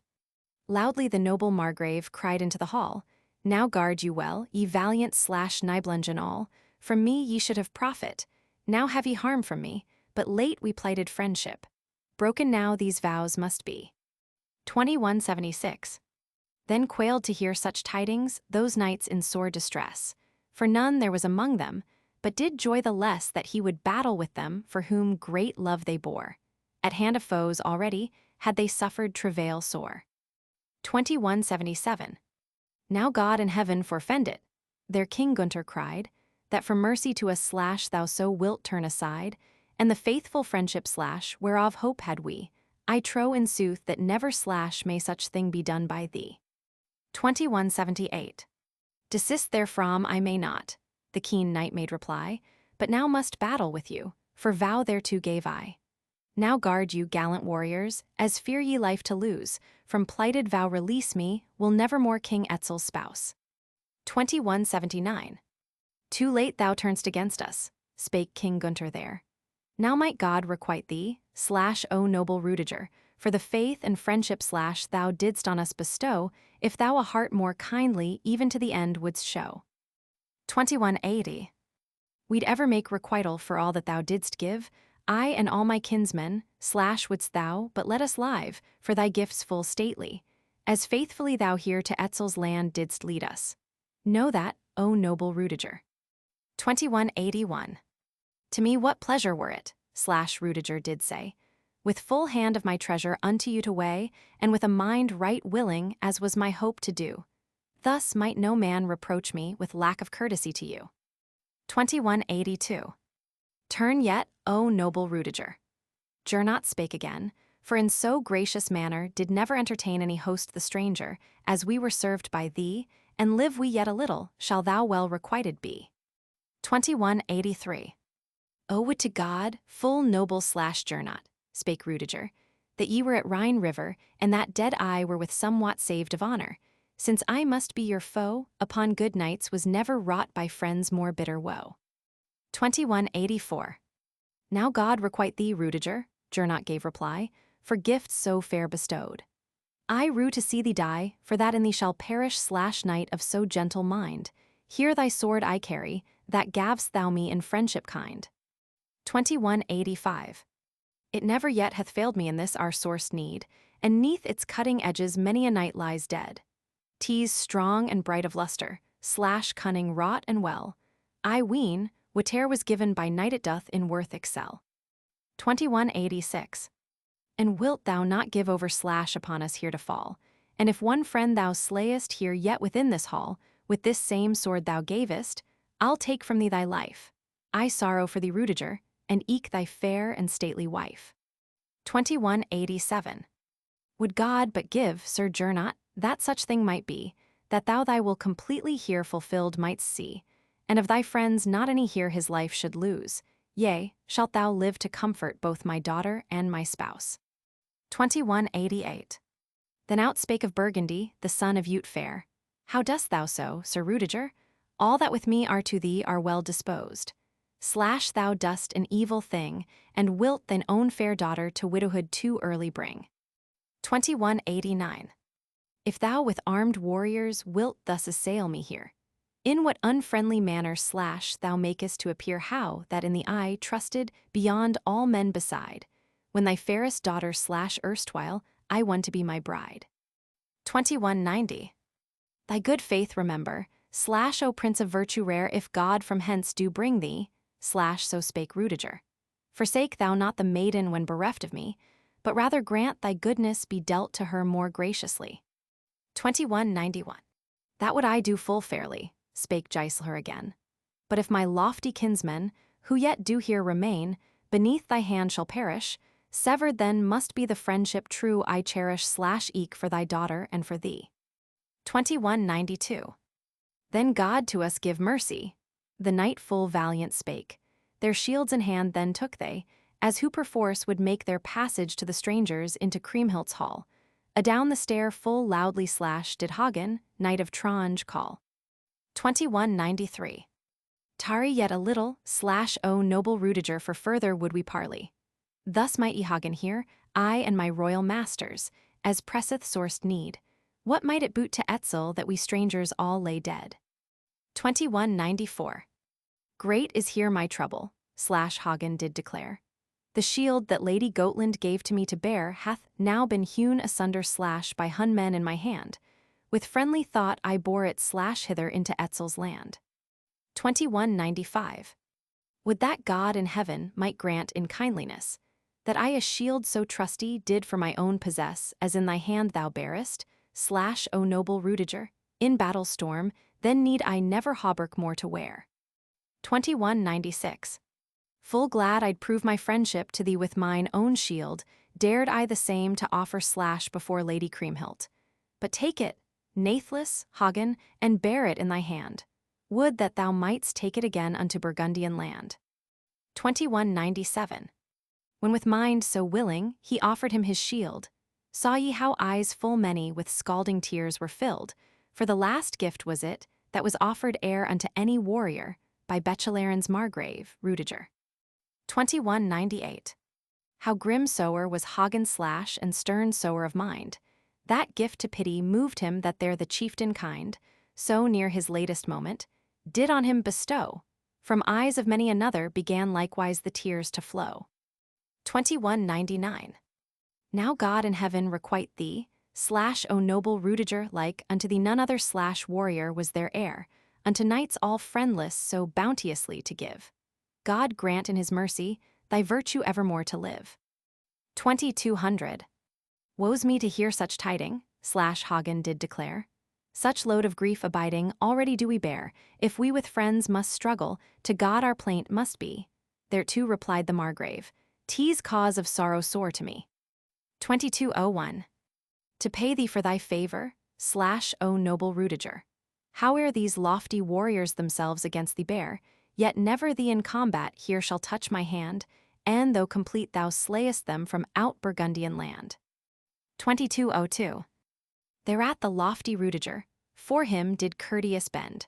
On all sides was lamenting that no man might end these so great heart sorrows that sorely they must bear. The father of all virtue fell with noble Rudiger. 2203. Then eke the minstrel Volker from hall down glancing said, Since Hagen thus, my comrade, peace with thee hath made, lasting truce thou likewise slash receivest from my hand. Well hast thou deserved it, as fared we hither to this land. 2204. Thou, O noble Margrave, my messenger shalt be. These armbands ruddy golden slash thy lady gave to me, that here at this high festival I the same should wear. Now mayst thyself behold them, and of my faith a witness bear. 2205. Would God but grant, slash spake Rudiger, who ruleth high in heaven, that to thee by my lady might further gift be given, I'll gladly tell thy tidings to spouse full dear to me, and I but live to see her. From doubt thereof thou mayst be free. 2206.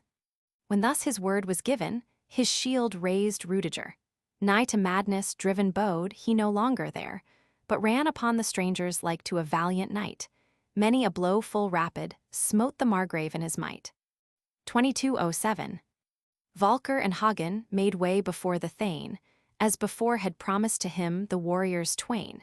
Yet found he by the portal so many a valiant man that Rudiger the combat with mickle boding sore began. 2208. Gunther and Gernot with murderous intent let him pass the portal, as knights on victory bent.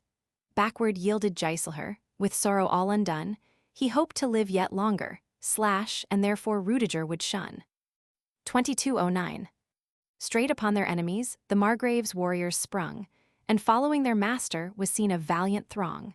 Swords with cutting edges did they in strong arm wield, neath which full many a helmet was cleft, and many a fair wrought shield. 2210. The weary strangers likewise smote many a whirring slash, wherefrom the men of Bechelairen felt deep and long the gash through the shining ringmail slash e'en to their life's core.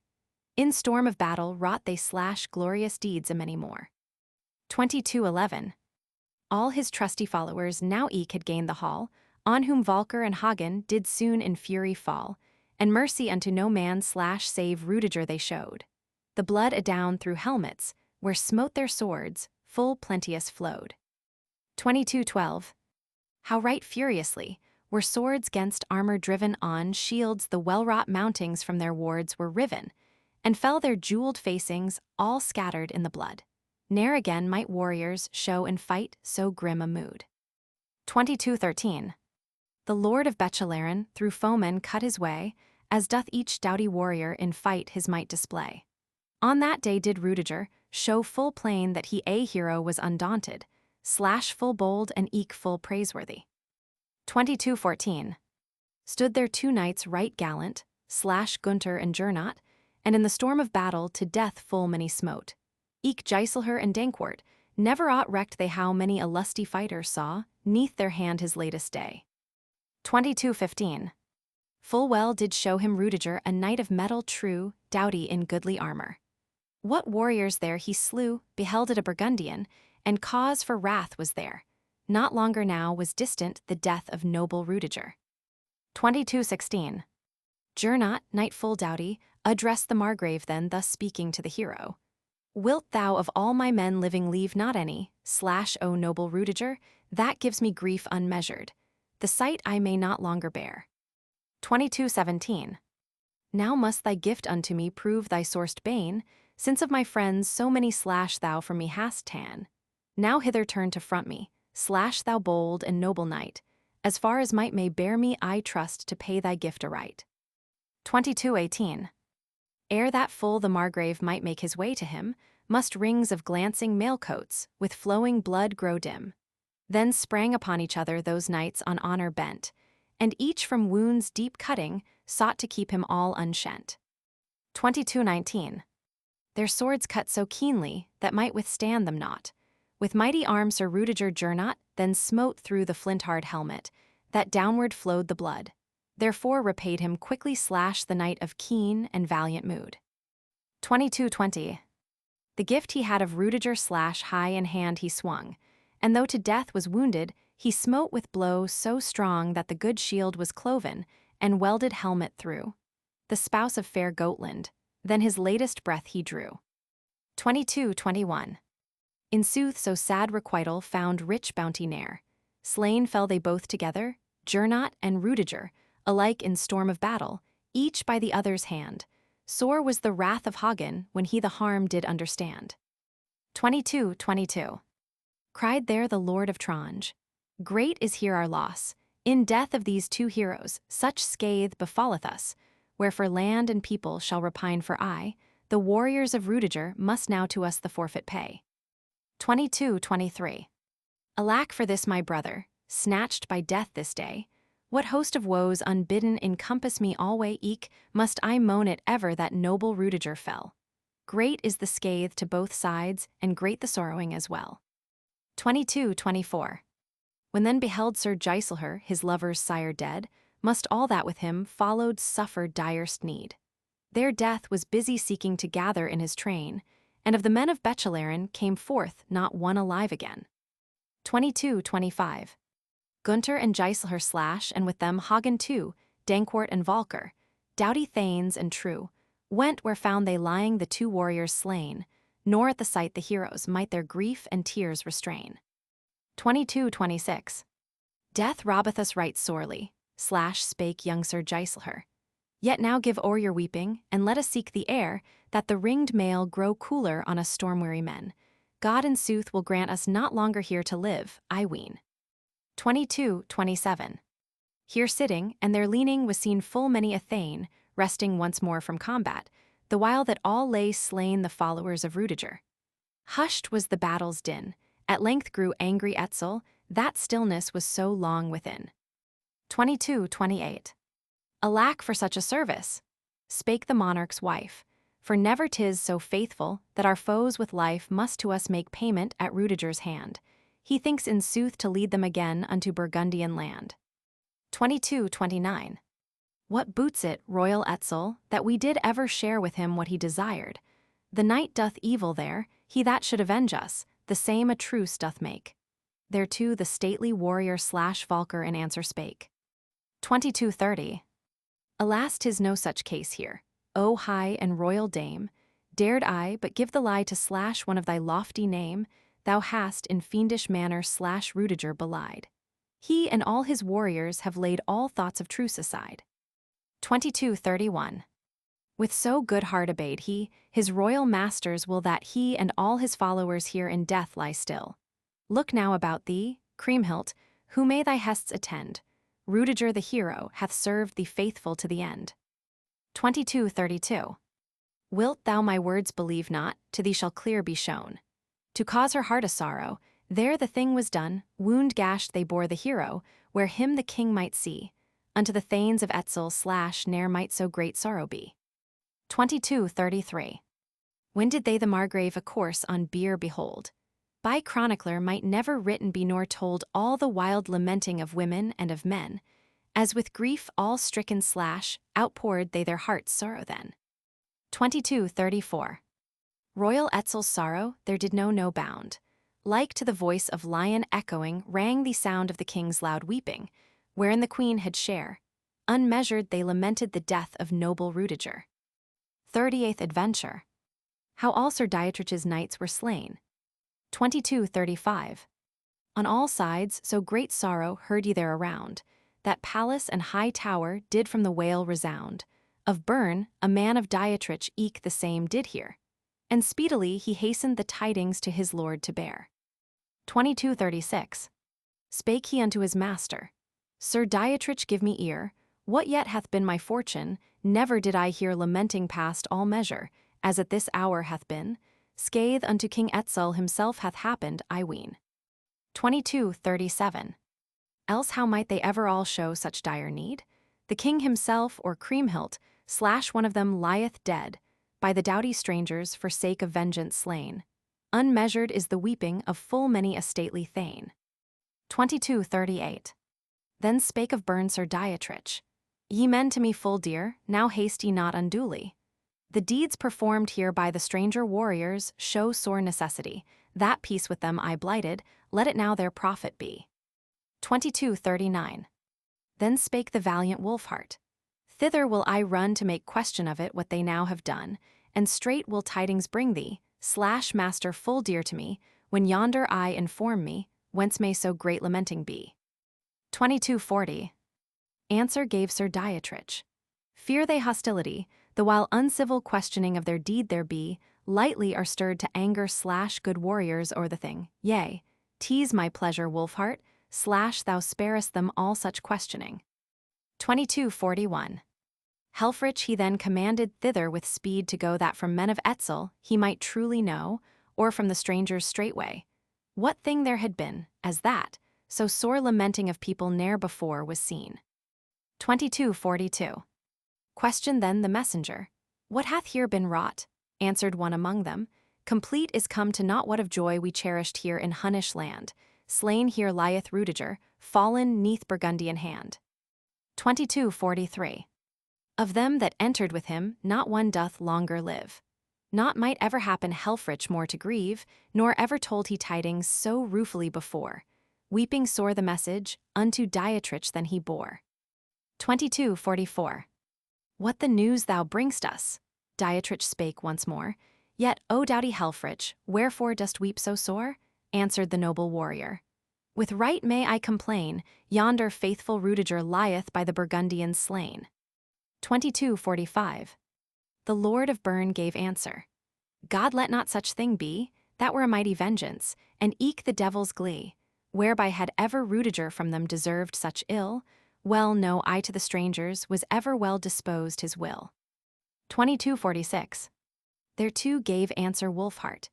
In sooth have they this done, therefore their lives shall forfeit surely, every one, and make we not requital, our shame for aye it were, full manifold our service from hand of noble Rudiger. 2247. Then bade the Lord of Nibelungen the case more full to learn. He sat within a casement, and did full sadly mourn. He prayed then that Hildebrand unto the strangers go, that he from their own telling of the case complete might know. 2248. The warrior keen in battle, Master Hildebrand, neither shield nor weapon / bore he in his hand, but would in chivalrous manner unto the strangers go. His sister's son reviled him that he would venture thus to do. 2249. Spake in anger Wolfheart, / goest thou all weaponless, must I of such action free my thought confess. Thou shalt in shameful fashion hither come again, goest thou armed thither, will all from harm to thee refrain. 2250. So armed himself the old man at counsel of the young, ere he was ware of it. Into their armor sprung all of Dietrich's warriors, and stood with sword in hand. Grieved he was, and gladly had turned them Master Hildebrand. 2251. He asked them whither would they. The company will bear, so may, perchance, less willing / Hagen of Tronge dare, as so oft his custom, to give the mocking word. The Thane his leave did grant them at last when he their speech had heard. 2252. Keen Volker saw approaching, in armor all arrayed, of Bern the gallant warriors that Dietrich's word obeyed, with sword at girdle hanging, and bearing shield in hand. Straight he told the tidings to his masters of Burgundian land. 2253. Spake the doughty fiddler, Yonder see I come near the warriors of Dietrich, all clad in battle gear, and deck their heads with helmets, as if our harm they mean. For us knights here homeless / approacheth evil end, I ween. 2254. Meanwhile was come Anigthem / Master Hildebrand. Before his foot he rested the shield he bore in hand, and soon began to question the men of Gunther there. Alack, ye gallant warriors, what harm hath wrought you Rudiger? 2255. Me did my master Dietrich / hitherto you command.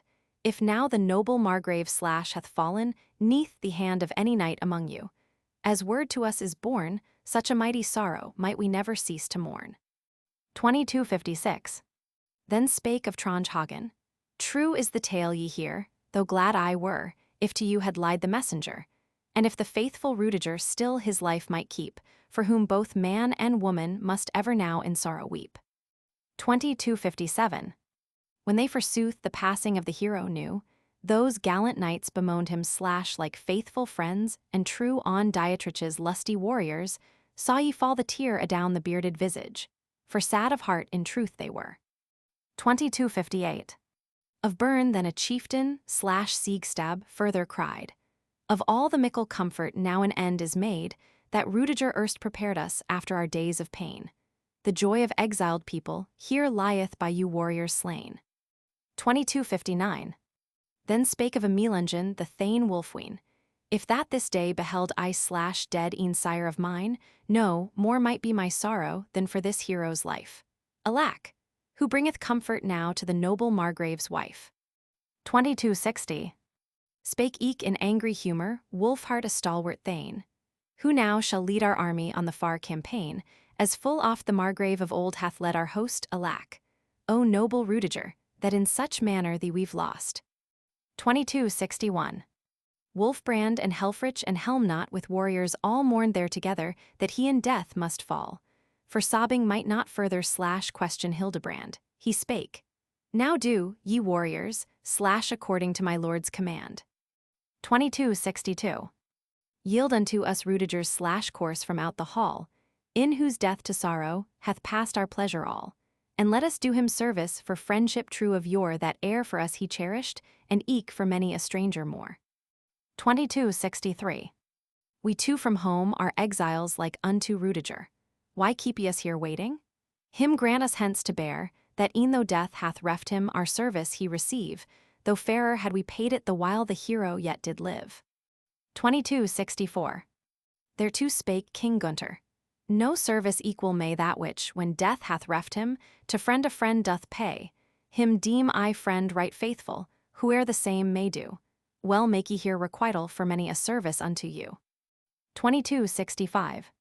How long shall we beseech you, spake Wolfheart the Thane, since he that best consoled us by you now lieth slain, and we, alas, no longer his living aid may have, grant us hence to bear him and lay the hero in his grave. 2266. Thereto answered Volker, Thy prayer shall all deny. From out the hall thou take him. Where doth the hero lie? 'Neath deep wounds and mortal in blood now smitten down. So may by the best service here to Rudiger be shown. 2267. Answered Wolfheart boldly. Sir Fiddleman, God wot thou shalt forbear to stir us, for woe on us thou's t wrought. Durst I despite my master, uncertain were thy life, yet must we here keep silence, for he did bid us shun the strife. 2268. Then spake again the fiddler. 'Tis all too much of fear, for that a thing's forbidden, / meekly to forbear. Scarce may I deem it valor / worthy good knight to tell. What said his faithful comrade, did please the doughty Hagen well. 2269. For proof be not o'ereager, Wolfheart quick replied. Else so I'll tune thy fiddle that when again ye ride afar unto Rhine river, / sad tale thou tellest there, thy haughty words no longer may I now with honor bear. 2270. Spake once more the fiddler. If e'er the harmony of my fiddle strings thou breakest, thy helmet's sheen shall be made full dim of luster, by stroke of this my hand, howe'er fall out my journey / homeward to Burgundian land. 2271. Then would he rush upon him, but that him did restrain Hildebrand his uncle who seized him amain. I ween thou wouldst be witless, / by youthful rage misled. My master's favor hadst thou / evermore thus forfeited. 2272. Let loose the lion, master, that doth rage so sore, if but my sword may reach him, / spake Volker furthermore. Though he the world entire by his own might had slain, I'll smite him that an answer never may he chant again. 2273. Thereat with anger straightway, the men of Bern were filled.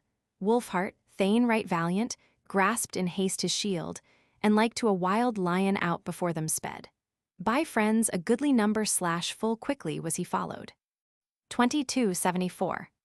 Though by the hall went striding / ne'er so swift the thane o'ertook him Master Hildebrand, ere he the steps might gain, for nowise would he let him be foremost in the fray. In the stranger warriors, worthy foemen soon found they. 2275. Straight saw ye upon Hagen / rush Master Hildebrand, and sword ye heard give music in each foeman's hand. Sore they were enraged, as ye soon were ware, for from their swinging broadswords whirred the ruddy sparks in air. 2276. Yet soon the twain were parted in the raging fight. The men of Bern so turned it by their dauntless might. Ere long then was Hildebrand from Hagen turned away, while that the doughty Wolfheart, the valiant Volker, sought to slay. 2277. Upon the helm the fiddler he smote with blow so fierce that the sword's keen edges unto the frame did pierce. With mighty stroke repaid him the valiant minstrel too, and so belabored Wolfheart that thick the sparks around him flew. 2278. Hewing they made the fire from mail rings scintillate, for each unto the other bore a deadly hate.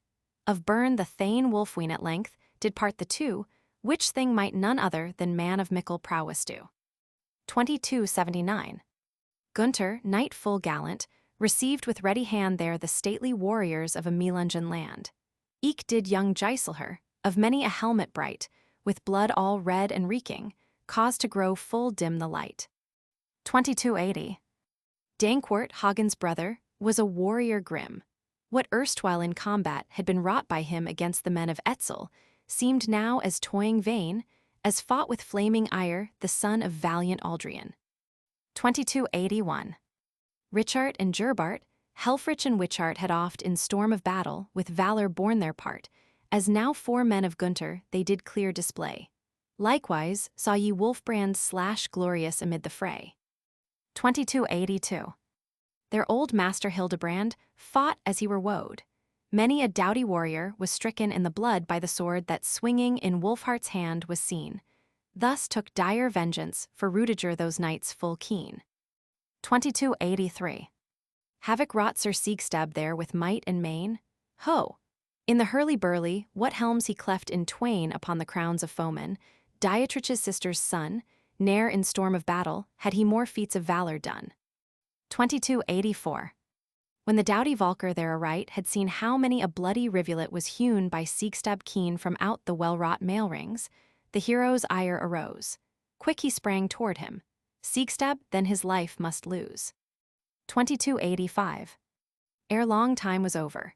'Neath the fiddler's hand, who of his art did give him such share to understand that beneath his broadsword smitten to death he lay. Old Hildebrand avenged him, as bade his mighty arm alway. 2286. Alack, that knight so loved, spake Master Hildebrand, here should thus lie fallen, 'neath Valker's hand. Now lived his latest hour, in sooth this fiddler hath. Filled was the hero Hildebrand straightway with a mighty wrath. 2287. With might smote he Valker, that severed flew the band end to the hall's wide limit, far on either hand from shield and eke from helmet, borne by the fiddler keen. Therewith the doughty Valker reft of life at last had been. 2288. Pressed eager to the combat Dietrich's warriors true, smiting that the mail rings afar from harness flew, and that the broken sword points soaring aloft he saw, the while that reeking blood stains did they from riven helmets draw. 2289. There of Hagen beheld Valker dead. In that so bloody carnage, 'twas far the sorest need of all that did befall him in death of friend and man. Alack! For him what vengeance Hagen then to wreak began. 2290. Therefrom shall profit never Master Hildebrand. Slain hath been here my helper, 'neath the warrior's hand, the best of furs in battle that fortune ever sent. His shield upraised he higher, and hewing through the throng he went. 2291. Next saw ye Dankwart by doughty Helfrich slain, Gunther and Giselher, did full sorely plain, when they beheld him fallen, where fiercely raged the fray. For his death beforehand, dearly did his foeman pay.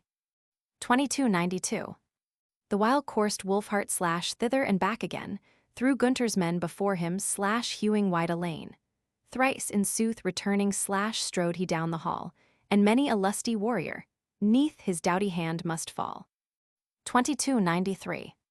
Soon the young Sir Giselher cried aloud to him, Alack, that I should ever find such foeman grim, Sir Knight, so bold and noble, now turn thee here to me. I trow to end thy coursing, the which will I no longer see. 2294. To Giselher then turned him Wolfhart in the fight, and gaping wounds full many did each the other smite. With such a mighty fury, he to the monarch sped that 'neath his feet went flying the blood e'en high above his head. 2295. With rapid blows and furious, the son of Ute fair received the valiant Wolfhart, as came he to him there. How strong soe'er the thane was, his life must ended be, never king so youthful might bear himself more valiantly. 2296. Straight he smote Wolfhart through well-made cuirass, that from the wound all gaping the flowing blood did pass. Unto death he wounded Dietrich's liegeman true, which thing in sooth might never any save knight full gallant do. 2297. When the valiant Wolfhart of the wound was ware, his shield flung he from him, and high with hand in air raised he a mighty weapon, whose keen edge failed not. Through helmet, and through mail rings Giselher with might he smote. 2298. Grimly each the other there to death had done. Of Dietrich's men no longer lived there ever one. When old Master Hildebrand's Wolfhart's fall had seen, in all his life there never such sorrow him befell, I ween. 2299. Fallen now were Gunther's warriors every one, and eke the men of Dietrich. Hildebrand the while had gone where Wolfhart had fallen down in pool of blood. In his arms then clasped he the warrior of dauntless mood. 2300. Forth from the hall to bear him, vainly did he try, but all too great the burden, and there he still must lie. The dying knight looked upward from his bloody bed, and saw how that full gladly him his uncle thence had led. 2301. Spake he thus mortal wounded, Uncle full dear to me, now mayst thou at such season no longer helpful be. To guard thee well from Hagen indeed me seemeth good, for bears he in his bosom a heart in sooth of grimmest mood. 2302. And if for me my kinsmen at my death would mourn, unto the best and nearest by thee be message borne that for me they weep not, of that no whit is need. At hand of valiant monarch, here lie I gloriously dead. 2303. Eke my life so dearly within this hall I've sold, that of sore cause for weeping the wives of warriors bold. If any make thee question, Then mayst thou freely say that my own hand 900/warriors hath slain today. 2304. Now was Hagen mindful of the minstrel slain, from whom the valiant Hildebrand erstwhile his life had ta'en. Unto the master spake he, My woes shalt thou repay, full many a warrior gallant / thou hast ta'en from us hence away. 2305. He smote upon Hildebrand that loud was heard the tone of Balmung, resounding that erst did Siegfried own, but Hagen bold did seize it when he the hero slew. The old warrior did guard him, as he was knight of metal true. 2306. Dietrich's doughty liegeman with broadsword did smite that did cut full sorely upon Tronj's knight, yet had the man of Gunther never any harm. Through his cuirass well-jointed / Hagen smote with mighty arm. 2307. Soon as his wound perceived the aged Hildebrand, feared he more of damage to take from Hagen's hand. Across his back full deftly his shield swung Dietrich's man, and wounded deep, the hero in flight, for Hagen's fury ran. 2308. Now longer lived not any of all that goodly train save Gunther and Hagen, / doughty warriors twain. With blood from wound down streaming / fled Master Hildebrand, whom soon in Dietrich's presence saw ye with saddest tidings stand. 2309. He found the chieftain sitting with sorrow all distraught, yet mickle more of sadness unto him he brought.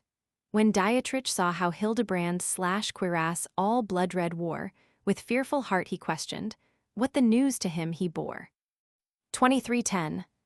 Now tell me, Master Hildebrand, how thus wet thou be from thy life-blood flowing, or whoso harmeth thee. In hall against the strangers / thou'st drawn thy sword, I ween. 'Twere well my straight denial here by these had honored been. 2311. Replied he to his master, From Hagen cometh all, this deep wound he smote me there within the hall, when I from his fury thought to turn away. 'Tis marvel that I living saved me from the fiend this day. 2312. Then of Bern spake Dietrich, Aright hast thou thy share, for thou didst hear me friendship unto these knights declare, and now the peace hast broken, that I to them did give. If my disgrace it were not, / by this hand no longer shouldst thou live. 2313. Now be not, Master Dietrich, / so sorely stirred to wrath. On me and on my kinsmen is wrought too great a scathe. Then sought we Rudiger to bear all peacefully, the which by men of Gunther to us no whit would granted be. 2314. Ah, woe is me for sorrow. Is Rudiger then dead?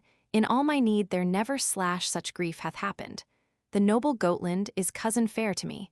Alack for the poor orphans that there in Bechelaren must be. 2315.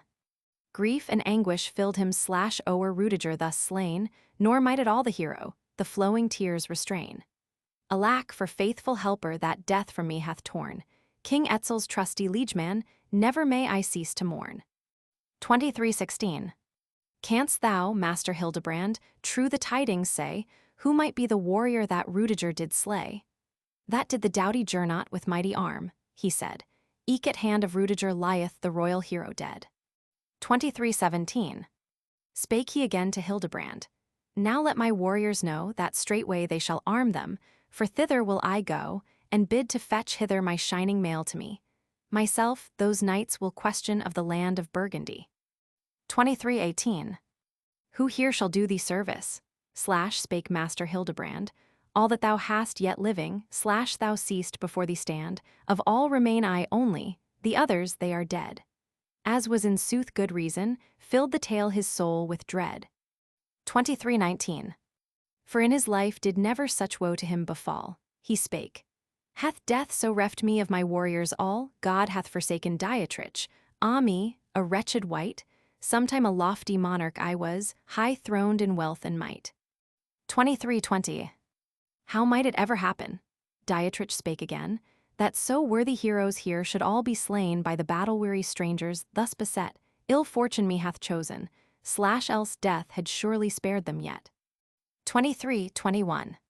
Since that fate not further to me would respite give, then tell me, of the strangers doth any longer live? Answered Master Hildebrand, God wot, never one save Hagen, and beside him / Gunther lofty king alone. 2322. Alack, O faithful wolf-heart, must I thy death now mourn?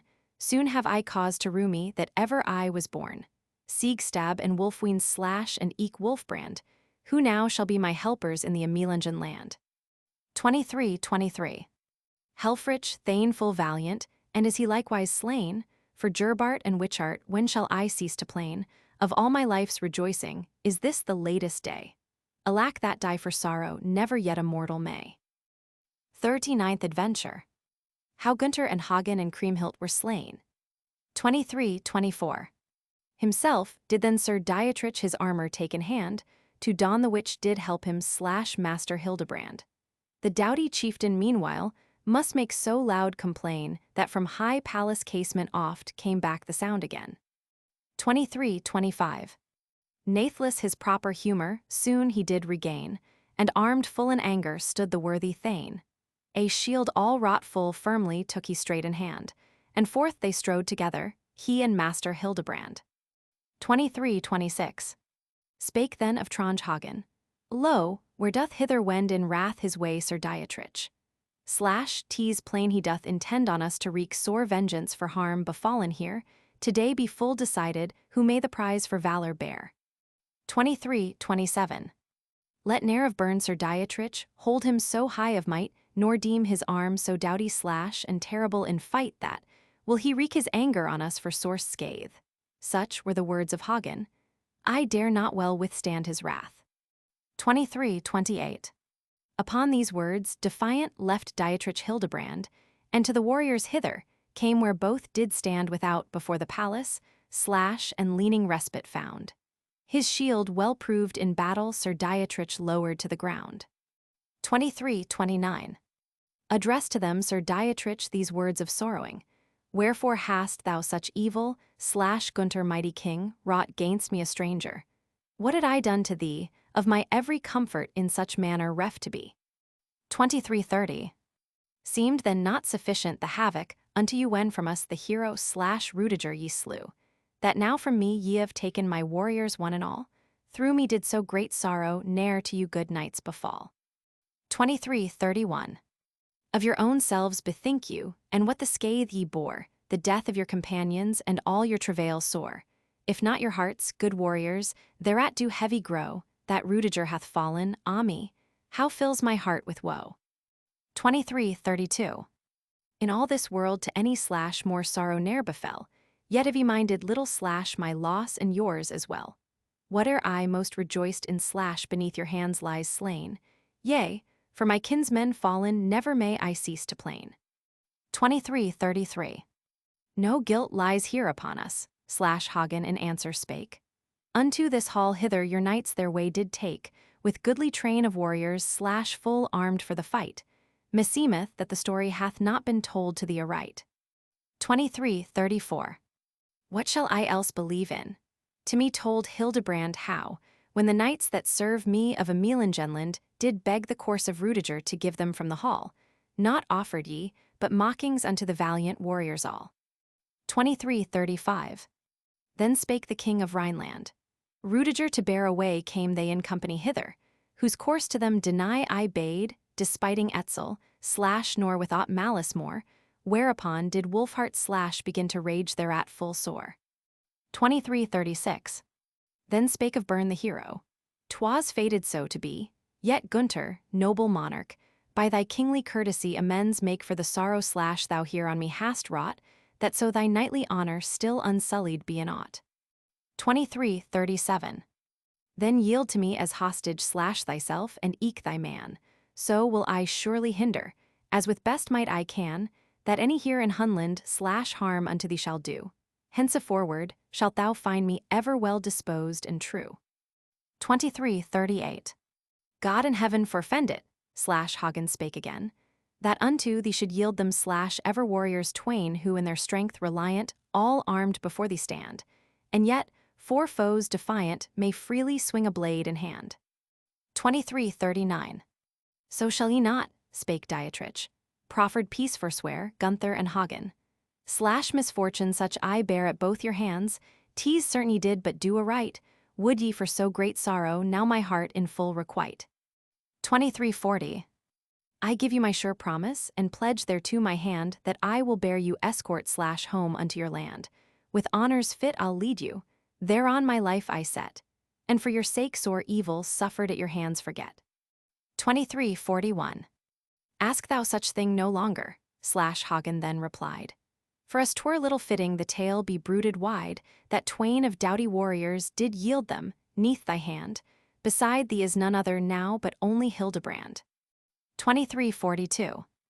Then answered Master Hildebrand, The hour may come, God wot, Sir Hagen, when thus lightly disdain it thou shalt not, if any man such offer of peace shall make to thee. Welcome might now my master's/reconciliation be. 23:43. I'd take in sooth his friendship/Hagen gave reply, ere that I so basely/forth from a hall would fly, as thou hast done but lately/O Master Hildebrand. I weened with greater valor couldst thou for a foeman stand. 23:44. Thereto gave answer Hildebrand. From the reproach like that, who was then on shield so idle, for the Waskenstein that sat, the while that Spanish Walter/friend after friend laid low, such valor thou in plenty/hast in thine own self to show. 23:45. Outspake then Sir Dietrich/ill fits it warriors bold that they one another like old wives should scold. Thee forbid I, Hildebrand/ought to parley more, me, most sad misfortune/weigheth on my heart full sore. 23:46. Let me hear, Sir Hagen, Dietrich further spake, what boast ye doughty warriors did there together make, when that ye saw me hither come with sword in hand, thought ye then not singly/me in combat to withstand. 23:47. In sooth denieth no one, bold Sir Hagen spake, that of the same with sword blow I would trial make, and but the sword of Nibelung burst not within my hand. Yea, scorn I that to yield us thus haughtily thou macst demand. 23:48. When Dietrich now perceived how Hagen raged amain, raise his shield full quickly, did the doughty thane. As quick upon him Hagen adown the perron sprang, and the trusty sword of Nibelung/full loud on Dietrich's armor rang. 23:49. Then knew full well Sir Dietrich that the warrior keen savage was of humor/and best himself to screen sought of burn the hero from many a murderous blow, whereby the valiant Hagen/straightway came he well to know. 23:50. Eke fear he had of Balmung, a strong and trusty blade. Each blow meanwhile Sir Dietrich with cunning art repaid, till that he dealt to Hagen a wound both deep and long, where it give o'er the struggle/must the valiant knight and strong. 23:51. Bethought him then Sir Dietrich, through toil thy strength has fled, and little honor had I/shouldst thou lie before me dead, so will I yet make trial if I may not subdue thee unto me as hostage/light task 'twas not the same to do. 23:52. His shield down cast he from him, and with what strength he found about the knight of Tronje/fast his arms he wound. In such wise was subdued by him the doughty knight. Gunther the noble monarch did weep to see his sorry plight. 23:53. Bind Hagen then did Dietrich/and led him where did stand Kriemhild the royal lady, and gave into her hand of all the bravest warrior that ever weapon bore. After her mickle sorrow had she merry heart once more. 23:54. For joy before Sir Dietrich/bent royal Etzel's wife. Blessed be thou ever in heart while lasteth life. Through thee is now forgotten all my dire need, and death do not prevent me, from me shall ever be thy meed. 23:55. Then spake to her Sir Dietrich, Take not his life away, high and royal lady, for full will he repay thee for the mickle evil on thee have wrought his hands, be it not his misfortune that bound before thee here he stands. 23:56. Then bade she forth lead Hagen to dungeon keep near by, wherein he lay fast bolted and hid from every eye. Gunther, the noble monarch, with loudest voice did say, The knight of Bern who wrongs me, whither hath he fled away? 23:57. Meanwhile back towards him the doughty Dietrich came, and found the royal Gunther, a knight of worthy name. Eke he might bide longer, but down to meet him sprang, and soon with angry clamour their swords before the palace rang. 23:58. How famed soever Sir Dietrich/ and great the name he bore, With wrath was filled King Gunther. Slash and eke did rage full sore at thought of grievous sorrow, suffered at his hand. Still tell they as high wonder how Dietrich might his blows withstand. 2359. In store of doughty valor, each did nothing lack. From palace and from tower, the din of blows came back as on well-fastened helmets the lusty swords came down, and royal Gunther's valor in the fight full clear was shown. 2360. The knight of Bern yet tamed him, as Hagen erst befell. And oozing through his armor, the blood was seen to swell from cut of sharpest weapon in Dietrich's arm that swung. Right worthily King Gunther had borne him after labors long. 2361. Bound was then the monarch by Sir Dietrich's hand, albeit bonds should suffer ne'er king of any land. But deemed he, if King Gunther and Hagen yet were free, secure might never any from their searching vengeance be. 2362. When in such manner Dietrich, the king secure, had bound by the hand he led him, where Kriemhild he found. At sight of his misfortune, did sorrow from her flee? Quoth she, "Welcome, Gunther, from out the land of Burgundy." 2363. He spake, "Then might I thank thee, sister of high degree, when that some whit more gracious might thy greeting be. So angry art thou minded ever yet, O queen, full spare shall be thy greeting to Hagen and to me, I ween." 2364. Then spake of Bern the hero, "Ne'er till now, O queen, given o'er as hostage have knights so worthy been, as I, O lofty lady, in these have given to thee. I pray thee higher evils to spare them now for sake of me." 2365. She vowed to do it gladly. Then forth Sir Dietrich went with weeping eyes to see their such knight's imprisonment. In grimmest ways, thereafter wreaked vengeance Etzel's wife. Beneath her hand, those chosen warriors twain must end their life. 2366. She let them lie asunder the less at ease to be, nor did each the other thenceforward ever see, till that unto Hagen her brother's head she bore. In sooth did Kriemhild vengeance wreak upon the twain full sore. 2367. Forth where she should find Hagen the queen her way did take, and in right angry manner she to the warrior spake. "And thou wilt but restore me, that thou hast ta'en from me, so mayst thou come yet living home to the land of Burgundy." 2368. Answered thereto grim Hagen, "'Twere well thy breath to save, full high and royal lady. Sworn by my troth I have that I the hoard will tell not, the while that yet doth live of my masters any, the treasure unto none I'll give." 2369. Then ended be the story, the noble lady spake. She bade them from her brother straightway his life to take. His head they struck from off him, which by the hair she bore unto the Thane of Trange. Thereat did grieve the knight full sore. 2370. When that he in horror his master's head had seen, cried the doughty warrior unto Kriemhild the queen, "Now is thy heart's desire at length accomplished, and eke hath all befallen, as my foreboding heart hath said." 2371. Dead lieth now the noble king of Burgundy, also youthful Giselher and Sir Gernot eke doth he. The treasure no one knoweth, but God and me alone, nor ere by thee, she-devil, shall its hiding place be known. 2372. Quoth she, "But ill requital hast thou made to me. Yet mine the sword of Siegfried now henceforth shall be, the which when last I saw him, my loved husband bore, in whom on me such sorrow through guilt of thine doth weigh full sore."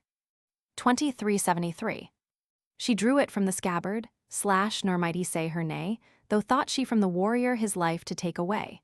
With both hands high she raised it, and off his head struck she, where it did grieve King Etzel full sore the sorry sight to see. 2374. "To arms!" cried then the monarch. "Here lieth foully slain beneath the hand of woman, of all the doughtiest thane that e'er was seen in battle or ever good shield bore, though foeman howsoever, yet grieveth this my heart full sore." 2375. Quoth then the aged Hildebrand, "Reap no gain she shall, that thus she dared to slay him. Whate'er to me befall, and though myself in direst need through him have been, by me shall be avenged the death of Trange's knight full keen." 2376. In wrathful mood then Hildebrand unto Kriemhild sprung, and gainst the queen full swiftly slash his massy blade he swung. Aloud she then in terror, for Hildebrand did wail, yet that she shrieked so loudly, to save her what might that avail? 2377. So all those warriors fated by hand of death lay strewn, and e'en the queen full lofty, in pieces eke was hewn. Dietrich and royal Etzel at length to weep began, and grievously they mourned slash kinsmen slain and many a man. 2378. Who late stood high in honor, now in death lay low, and fate of all the people weeping was and woe.